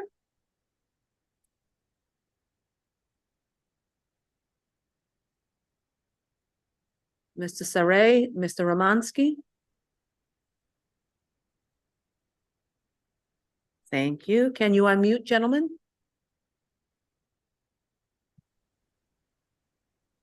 Now we lost, thank you. Nice to see your faces. Okay, everyone raise your right hands. Okay, do you affirm to tell the truth, the whole truth, and nothing but the truth in your testimony before, excuse me, this board, and to respond honestly to board member questions? I do. Yes. I do. Okay. Ms. Baton, state your name for the record and please respond to the board's comments at review session. Good afternoon, Board. Faye Baton from Sheldon Loeb LPC for the applicant. We attended this morning's review session and we have a team here to respond to many of the questions. Before I get started answering some of the comments, I'd just like to introduce Nicholas Gallagher from American Dream Charter School, just to say a word or two regarding the program. Good afternoon, Board. As Fan said, my name is Nicholas Gallagher. I'm the Chief of Staff at American Dream Charter School 2, and I'm also the Chief of Staff at our existing campuses in the Mont Haven neighborhood of the South Bronx. We're a dual language Spanish and English school, and we believe that, or we're confident that our academic model and approach will really flourish in the Washington Heights neighborhood, and we're excited about the prospect of finding a home at the radio tower.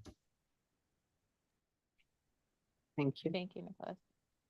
All right, so I'll address some of the questions that we can today, and then I think most of our questions regarding arrival and dismissal we'll submit via writing, especially since we're still waiting for DOT and DEP sign off or comments. So the first comment was regarding Community Board 12. We also received a copy of the letter, and since our application was submitted, 20 days ago, approximately, we haven't had a chance to present in front of the community board yet, but the ownership has already reached out to the community board and we're looking to present in next month in January. Okay. So, we will present in front of the community board. Couldn't hear you, Ms. Oh, sorry. We will present in front of the community board.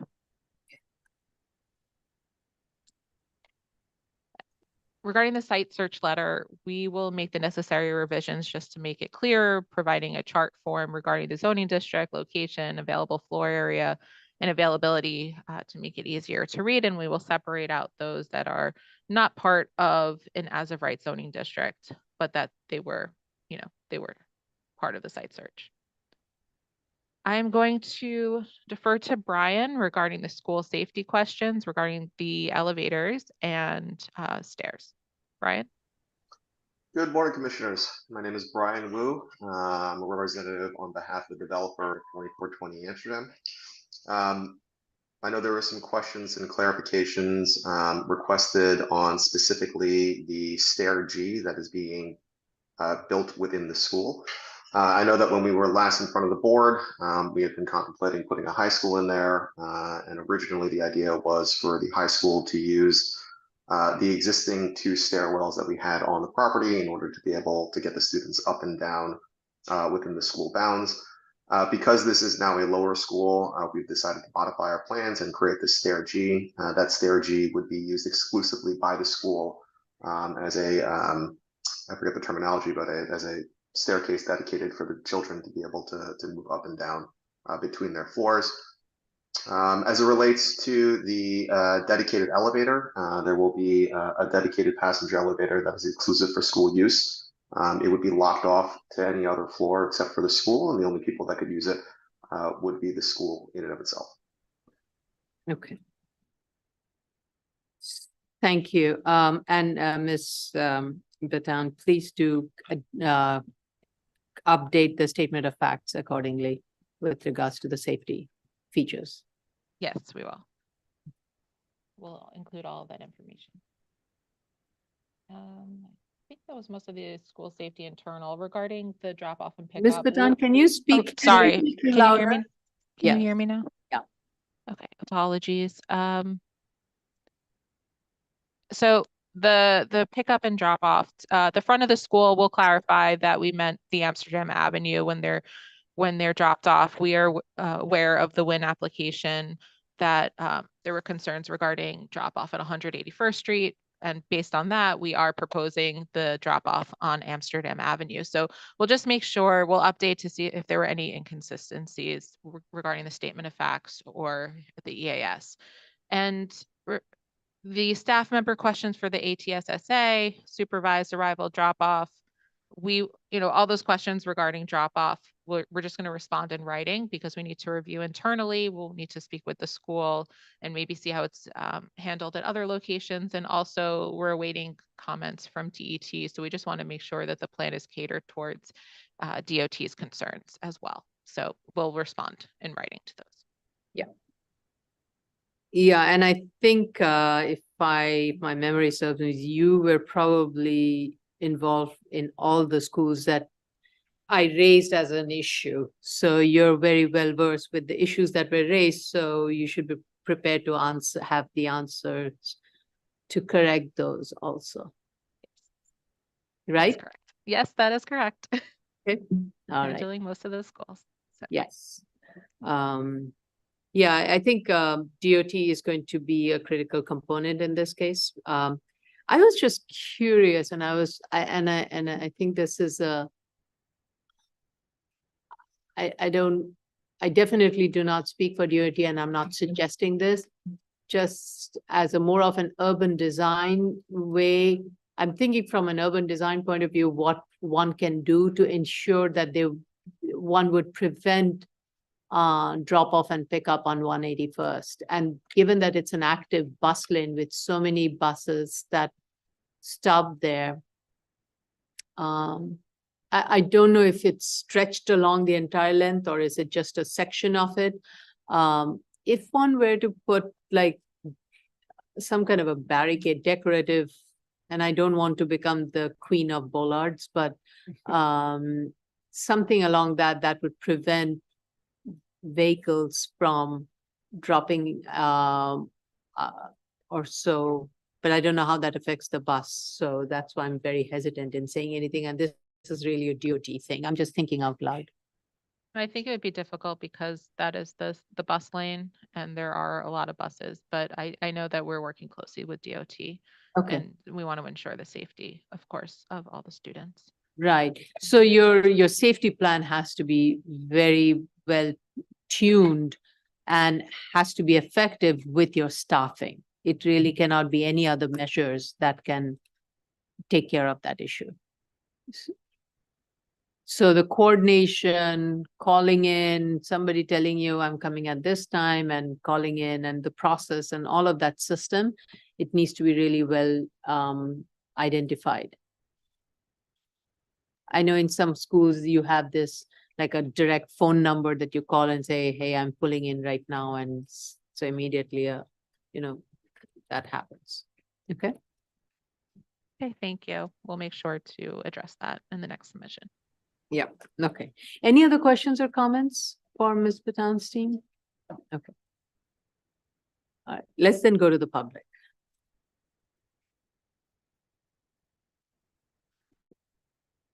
Okay, the case we're currently discussing is 2022-96BZ and 2016-4249BZ. The address is 2420 Amsterdam Avenue, Manhattan. Should you wish to discuss, please dial 646-558-8656 or a toll-free number, which is 888-475-4499. At the prompt, you will enter the webinar ID number 814-0773-7228 and the pound sign. At the next prompt after that, you will press the pound sign only. Once you are permitted in, you will press star 9 to raise your hand. *6 to unmute if you're calling in on the phone. And if you're in the Zoom room already and wish to participate, please raise your Zoom hand, which is the little hand at the bottom of your computer screen. Once you are recognized, you will have 3 minutes in which to discuss. Chair? Yes? Yeah, Commissioner, because FDNY has sent a letter of objection previously, I'm not sure if this was sent, the new project was sent to FDNY to like re-comment or maybe issue a letter of no objection. Do we need to do that? I would, I mean, this was a letter of objection that FDNY had with regards to the high school, right? Yes. Right. And it was relevant to one of the access, I believe, to one of the stairs. Right, it was with the stairs. So, though the applicant states that it seems to have responded to fire department's comments, the revised plans should go to fire department to make sure that they're okay with it. Yes. Thank you. Chief Daley? Chief, Thank you, Commissioner Sheta. I did not have an opportunity to review these new plans. Since it's a school, I will expedite it and have my response, but before the end of the week. Thank you. thank you. Thank you, Chief.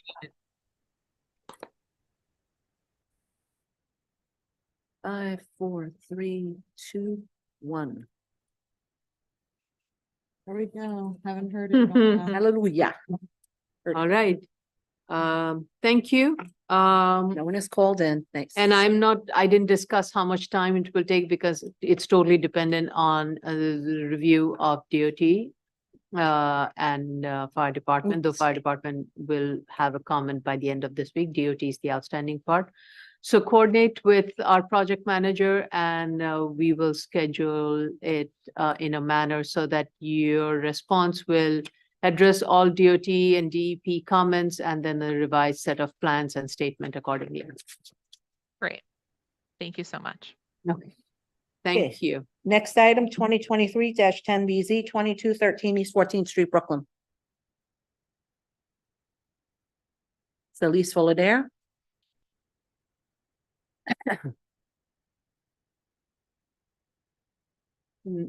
No Kendrick Lamb.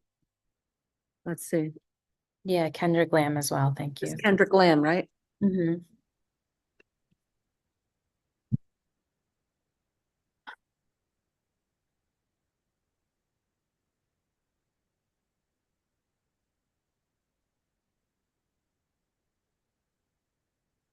Hi. Hi. Okay, ready? Yes. Okay, please raise your right hands. Thank you, Mr. Lamb. Do you affirm to tell the truth, the whole truth, and nothing but the truth in your testimony before this board and to respond honestly to the board member questions? I do. Yes, I do. Please Elise, state- thank you. Elise Fullader from Mark Atlantic PC. What? Go ahead. Oh, you could say, sorry. Please state your name for the record and proceed to respond to the board's comments at review session. Elise Fullader from Mark Atlantic PC. We will respond to the comments at review session. I'm here with Mr. Lamb. He's the architect on this project. We heard your comments. The first comment was in regards to moving the building. We don't have a problem with it, but I have Kendrick here to explain why we did it like that and to discuss a minute with you, as well as the staircase that Commissioner used. Right, everything has to be complying because if you're treating it as a vacant site, everything has to comply unless you're seeking a waiver. Understood. And we said that you can only seek waiver for one of the front yards. Okay. Yeah. So I think we have no issues complying with the front yard, and we do agree that it's gonna be along East 14th Street. It doesn't make any sense to comply with Avenue V because that kind of just brings us back to why we are here. It's just that as long as you understand that, I think along all of East 14th Street, the front yards are pretty similar at the 6.96 to 7 feet. We will probably be the only ones, maybe with exception for 1 or 2, that are going to comply with that 10 feet. So we would be pretty much the only one along that street as offset a little bit. But we're totally fine pushing it back to the 10 feet mark. And then in regards to existing encroachments, Yeah, oh, I do see that on the existing site plan. We do note the existing 6-inch concrete wall, which I think during the demolition process, we will actually remove that and make everything comply within our allotted lot line. So we could amend our site plan accordingly. And as far as the steps that encroach into the right of way, I think that would be a moot point once we set back the whole building to the 10 feet mark. But I guess just a clarification, the steps would be actually a permitted right of way encroachment up to 18 inches. But in this case, you don't need it. We don't need it because if we all agree that we have to set back to the 10 feet mark, that's going to be a moot point. Yeah, okay. Just out of curiosity, where is that encroachment permitted? Let me pull it up. It's under building code. I'll give it to you in 1 second. So it's chapter 32 of the building code, under look for it. Encroachment 3202 .2.1.1. 3202.2.2.1. Oh, sorry, 3202.2.1.1 for entrance details. Got it. And please also ensure that the planting requirement will be complying, so provide a planting requirement diagram. Right, yeah, yeah, we could put in the, I guess, it's gonna be more than the minimum required for Parks Department or as per Parks? Zoning, the frontier Okay. planting requirement. Oh, right, okay, yes. And if you're planning to do any street trees, I don't know. I mean, since you're now the encroachment from the side yard would be removed. Definitely work with if I think you do have a frontage that where a street tree may be along Avenue V. So work with fire department, not fire department, Parks Department. Correct, yeah, so we will be in touch with Parks Department in regards to Parks street tree site plan. And you have existing trees, right? Along Avenue V. And you're proposing a new one along 14th, is that what it is? I'm trying to look at the existing survey. I believe there is a couple of trees there. It would depend on what we approve of Parks because of potentially utilities and everything, because we have to be a certain distance away from, there's a couple of utility poles there, so we have to be away from those. Right, right. I think I'm looking at your site plan, Avenue V, you're good, 14th Street. I don't know you have an existing one or that's a proposed one, so just clarify that in your drawing if that's a proposed one. Will do. Yeah, your survey shows no trees. Okay, yeah, so I guess the pictures that with the trees are actually in the site itself. Yeah. Okay. Any other questions or comments? Let's then go to the public.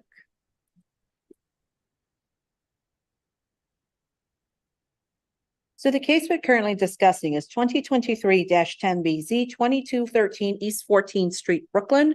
Should you wish to discuss, dial 646-558-8656 or a toll-free number, which is 888-475-4499. At the prompt, you will enter the webinar ID number 814-0773-7228 and press the pound sign. At the next prompt, you will press the pound sign only. Once you're permitted in, you will press *9 to raise your hand, *6 to unmute if you're calling in on the phone. And if you're in the Zoom room already and wish to participate also, please raise your Zoom hand, which is the little hand at the bottom of your computer screen. Once you are permitted in, you will have 3 minutes in which to discuss.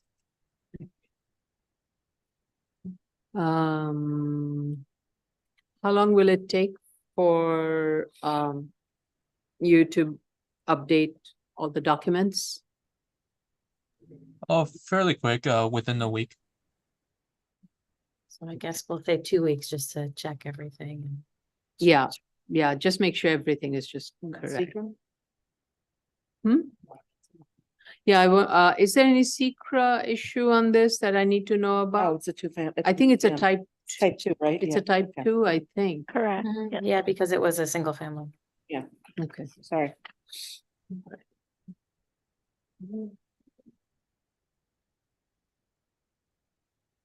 30 seconds.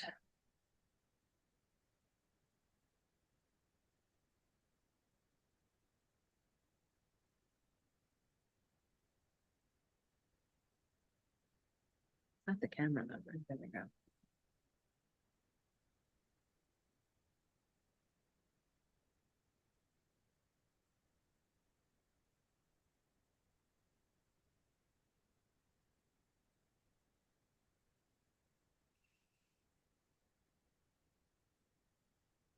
Okay,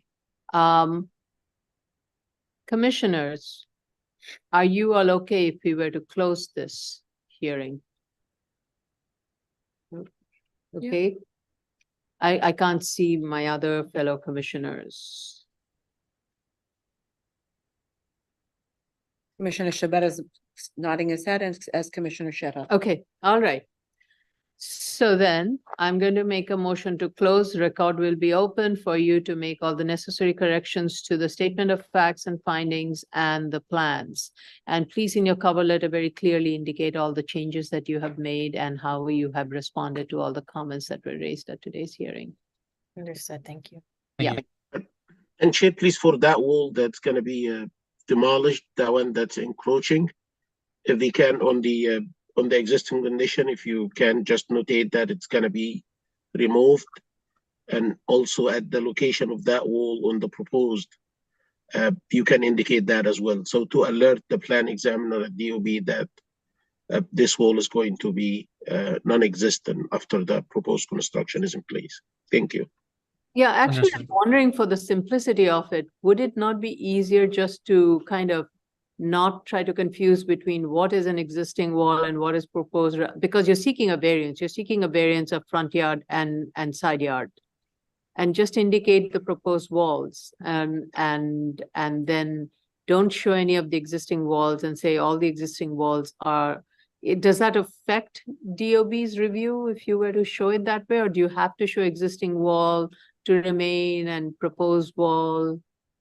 No, if it's a new building, yes, everything would be represent new, and there wouldn't be any existing condition. Okay, so then revise the plan accordingly and notations accordingly so that there is no confusion as to what is existing, what is proposed, just everything is proposed. Okay. Okay. Commissioner Yoon? Well, if there are existing plans as part of the package, We don't approve. Yeah, the existing plan, we don't approve. It should be a separate package. We just approve the proposed package. okay. We will only send the proposed set of plans, if that's your question. Do you want like a color, maybe a color coded thing would help? No, no, No, I just- no. If it's a proposed, there's no reason for Yeah, any like color wait. coordinating. So Lightweight, the site lightweight. plan basically then would have the existing 6-inch concrete wall just deleted, Yeah, right? Okay, yeah. okay. Do you write to be removed though on the proposed plans with that wall? Is that what he was saying? I think that's what Commissioner Sheta was asking for, but it sounds like the resulting decision is to only show the new proposal and nothing existing or nothing to be demolished, because we're only approving the proposed new plans. Okay. Be like Okay. any other ground up project Ground up, that we would Yeah, have. it just minimizes the confusion and it remains consistent. I don't want DOB to later on make an issue. If there is, I think we can do this through a letter of substantial or depending on the merit of it, but I'd rather keep it just clean. If you're calling it vacant, keep it vacant and go accordingly. Okay, just, there is a demolition and existing plan as part of our files from July of this year, where it says that that wall will be will remain or will be replaced. So could we at least, But we won't submit that. We will only submit the plans that say proposed. right, but for our files, couldn't we just Doesn't at matter. least have that? At least for our records. Oh, you're It saying, superseded though, with the new set of plans totally supersedes that. That would end up going into the void folder, wouldn't it? I think so. That is true. That's a good Well, point. it hasn't been, this specific file, the demolition plan has not completed because there hasn't been anything updated. I see. It's just, if it's absent on the new plans and the demolition plan shows that it is explicitly to remain, then The demolition plan should be completely to remove everything. Demolition plan should be to. yeah, I'm remove just everything. requesting for our record that the demolition plan be updated based on what we've discussed today, Okay, that's fine. even if it doesn't get submitted to DOB. For our record, that's fine. Thank you. Clarity. Okay. Is that clear? Sorry, that was back and Yeah. forth. It's a separate sheet. That's just a demolition plan that's updated to show that it will be, everything will be. Yeah. Okay, Okay, so we're gonna motion to close. yeah, motion to close. Chair Shanda, Aye. Vice Chair Shabeta, Aye. Commissioner Otley Brown, Aye. Commissioner Shetta, Aye. Commissioner Yoon. Aye. Next item is new cases 2023-52 BZ 138-3032 North Boulevard, Queens.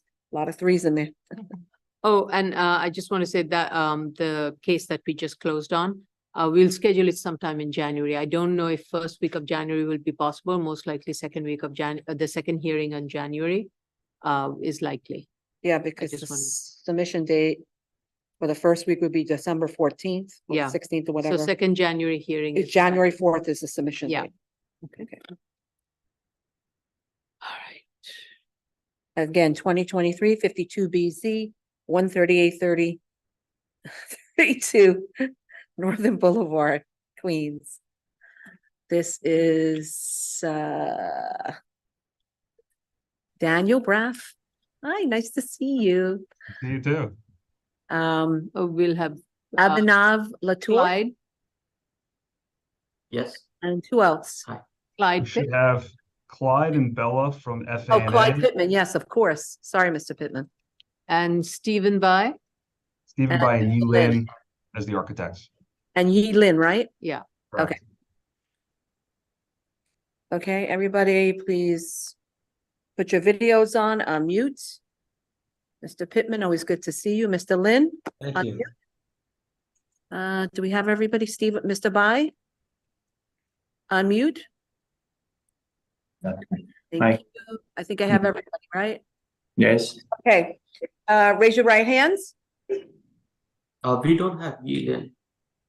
Excuse me? Oh, Nothing. Okay, so raise your right hands. Do you affirm to tell the truth, the whole truth, and nothing but the truth of your testimony before this board and to respond honestly to board member questions? yes, I do. Please state your name for the record and proceed to respond to the board's comments at review session, Mr. Brown. Good afternoon, Chair and Commissioners. Nice to see everybody again.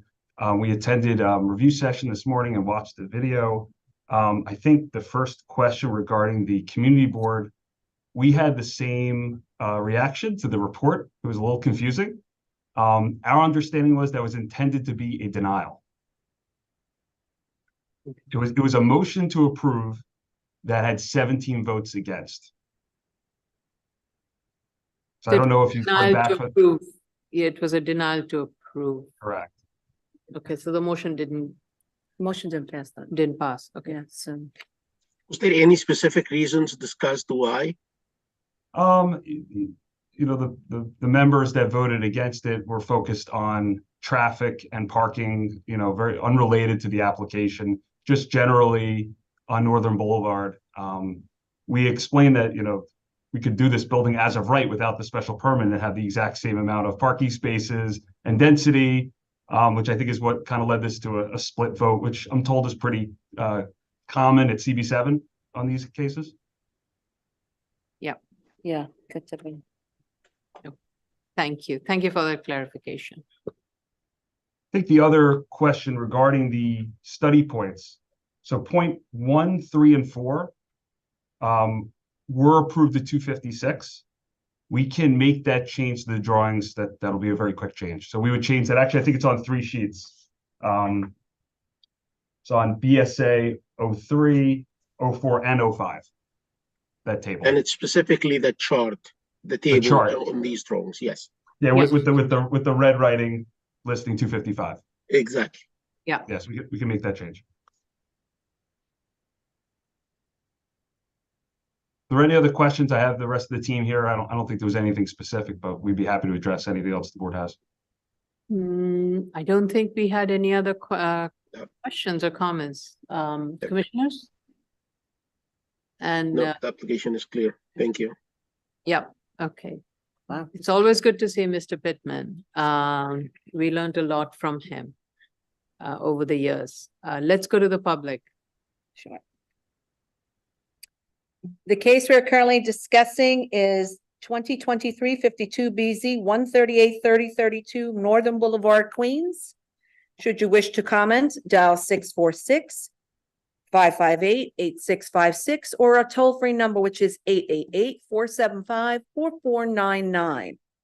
At the prompt, you will enter the webinar ID number 814-0773-7228 and press the pound sign. At the prompt after that, you will press the pound sign only. Once you're permitted in, you will press *9 to raise your hand, *6 to unmute if you're speaking on the phone, in order to speak on the phone. And if you're in the Zoom room already and wish to participate, please raise your Zoom hand, which is the little hand at the bottom of your computer screen. Once you are recognized, you will have 3 minutes in which to discuss.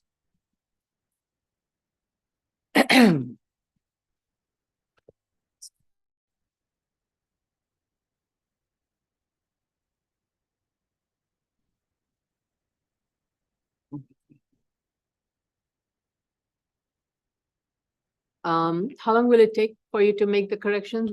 I think this is something we can schedule it for first week of January. We can make the changes. Would take a few days. Yeah. We've actually already started to make the changes when we heard the board's comments. So we give you a couple extra days to submit because the 14th, Yeah. I think, is the. Yeah, we can give a couple of extra days. Because the due date is December 14th. So we'll give you till next week, middle of next week, to make the corrections and make sure everything is consistent across all the documents. So it would be like December 18th or December 19th. Yeah. 20? 20th? 20? Okay, December 20th. Okay. So a submit date of December 20th? Yeah, for January, for a January 8th No, or 9th. the due date is this week, but in your case, we're making an exception to have it submitted by next week. So Thank that, you. okay, And the hearing would be January 8th or 9th. Daniel. Mr. Brock, sorry. okay. So I'm going to make a motion to close with the record open for you to make the revised submission and provide a cover letter indicating the changes. We'll also need to reach out to the community board for a new recommendation and explanation, but we can do that internally. Right, we will do that internally. It's more of a clarification for our record that we need when we prepare the resolution. Okay, just for the record, no one called in. Yeah. Motion to close? Motion to close. Chair Shonda? Aye. Vice Chair Shabeta? Aye. Commissioner Otley Brown? Aye. Commissioner Sheta? Aye. Commissioner Yu? Aye. Thank you very much. Have a wonderful holiday. Happy Thank you, same holidays. to you. And we'll schedule this for January 8th or January 8th. January 8th, it's a decision, so. Thank you. Thank you. Final item is 2023-27 BZ 3199 Bedford Avenue, Brooklyn. This is Bonnie Rose and Jay Goldstein. I think I did see Miss Rose. Mr. Goldstein, Yes. raising your hand also. And Bonnie Rose. I thought yes, both are in. I don't, this Bonnie, this Jay. Okay, raise your right hands. Do you affirm to tell the truth, the whole truth, and nothing but the truth in your testimony before this board and to respond to the board member questions? Yes. I do. Please state your name for the record and proceed to respond to the board's comments at review session. Okay, good afternoon, everyone. Bonnie Rose with the Law Office of Jay Goldstein here on behalf of the applicant. We attended this morning's review session and heard the comments, and as always, we thank the board for their feedback. We actually reached out to Urban Cartographics right after the review session and requested an amended lot coverage study. We have that in hand. And we believe that the updates to the plans and the SOF should be pretty quick, pretty minor, and we can likely have them into the board by next week. So with that in mind, I was wondering if the board might consider the possibility of closing the hearing. Other questions? So there was a question with regards to the planting area calculation.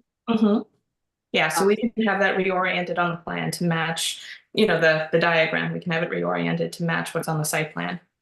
You're right. Not just that, but the calculation of the planting area has to be has to comply with the underlying zoning regulation. The calculation was not clear, and I don't know if you have a sample. We our team can provide a sample to you so that your plan can match that. Okay, that'd be great. So who's the project manager? Ms. Okay, Jeline, please send a sample with regards to the planting area calculation to Ms. Rose. Thank you. And also the attic plan and the sections need to show the area that is going to be exempted from the floor area, and need to show the height of the attic at the very area where it's being exempted. Yep.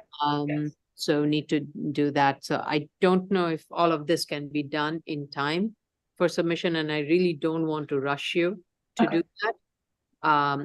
I will recommend closing it, but I'm not going to schedule it for first week of January. It would have to be the second January hearing. Okay.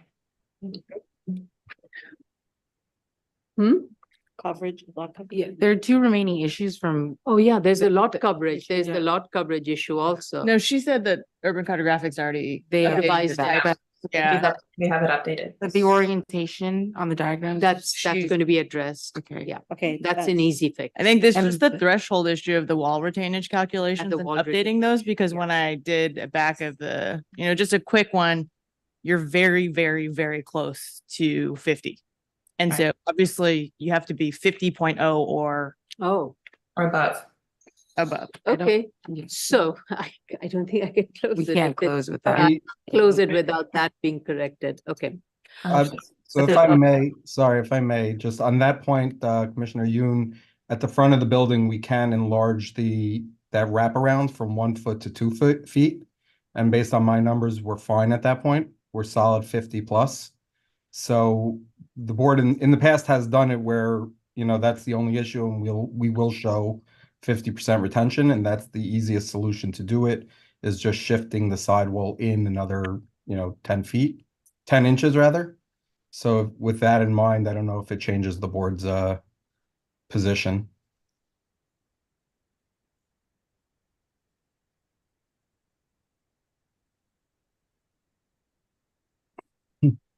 So Commissioner Yoon, can you share the plan and the areas where the calculations would affect? Yeah. I'm just trying to look through the. Yeah. So right now I'm just zoomed in on the second floor and attic floor calculations where, you see, we have a total of 121 feet, 11.5 inches of linear feet. But what I was saying is they're missing the jogs. In this case, I think in both the long dimension and the short dimension. Right. So we did the back of the envelope in between the hearings, and it comes to like 127 and change if you add up everything. And we're at 49.78%, something like that. So if you scroll down where there's the retention of the second floor, this is the attic. So if you scroll a little further down, sorry, there's that 1 foot 1 at the front yard, at the front of the building. We can increase that to 2 feet, and that'll bring us over the 50% mark. Okay, all right. That, I would still want to see it in the plan before I can recommend closing it. That's a basic threshold, so I'm not comfortable Okay. We've done in the past. That's the only reason I was pushing back. No problem. I No, understand. I think that's a doable solution, but I'd need to see the plan before. Okay, no problem. Thank you. Thank you. I really do appreciate it. Thank you. Okay. Commissioner Sheta also mentioned about the depth of the northern side yard. Yes, so we can make that update in the statement of facts as well. Yeah.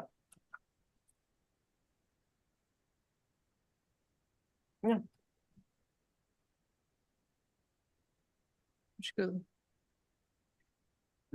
I don't believe there were any other points, but we'll review and we'll address. Again, none of them seemed insurmountable, something we can clean up very quickly, and we'll endeavor to do so. Okay, all right. Any other questions or comments? Let's then go to the public.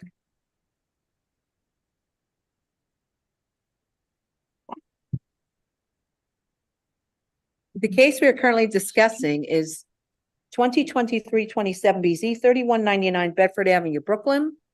Should you wish to discuss, dial 646-558-8656 or our toll-free number 888-475-4499. At the prompt, you will enter the webinar ID number 814-0773-7228 and press the pound sign. At the next prompt, you will press the pound sign only. Once you're permitted in, you will press *9 to raise your hand, *6 to unmute if you're calling in on the phone in order to be heard. And if you're in the Zoom room already and wish to participate, please raise your Zoom hand, which is the small hand at the bottom of your computer screen. Once you're permitted in and recognized, you will have 3 minutes in which to discuss.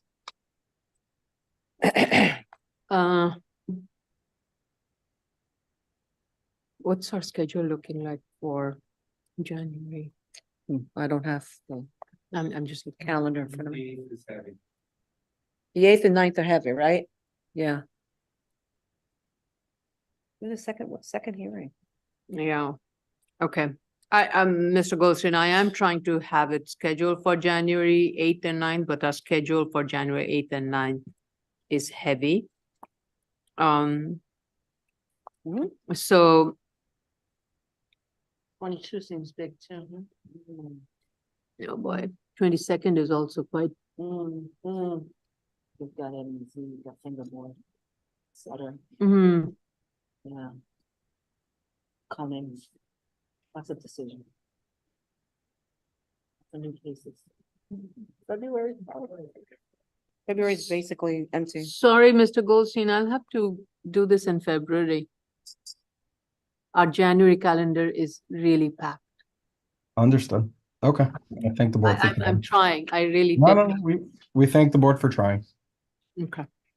Sorry, we'll schedule this for February and we will, I think if, I know your submission will be very thorough, so we should hopefully be in good shape. We appreciate that. Okay, thank you. Thanks very much. Thank you and happy holidays. Happy holidays, everyone. Thank you. Happy holidays, happy New Year, everyone. Bye. For the record, no one called in and this happy holidays, and this concludes the public hearing for December 12th, 2023. And public hearing and review for 2023 calendar year. So I Yes, want to the thank- final one. Yes, I want to thank all of you, the applicants, but more importantly, the team at BSA. It's been really an exemplary team and fantastic to work with you all and my fellow commissioners. We have had some interesting cases and we will be having more interesting cases. Stay tuned. But thank you again. Thank you. Really Thank appreciate you, it. everyone. Happy and healthy New Year to Yeah, everyone. yes, thank you. And yeah, Happy, healthy New Year, everyone. Yes, please. happy and healthy new year. Yes, Highlighted, bolded in red colors. please.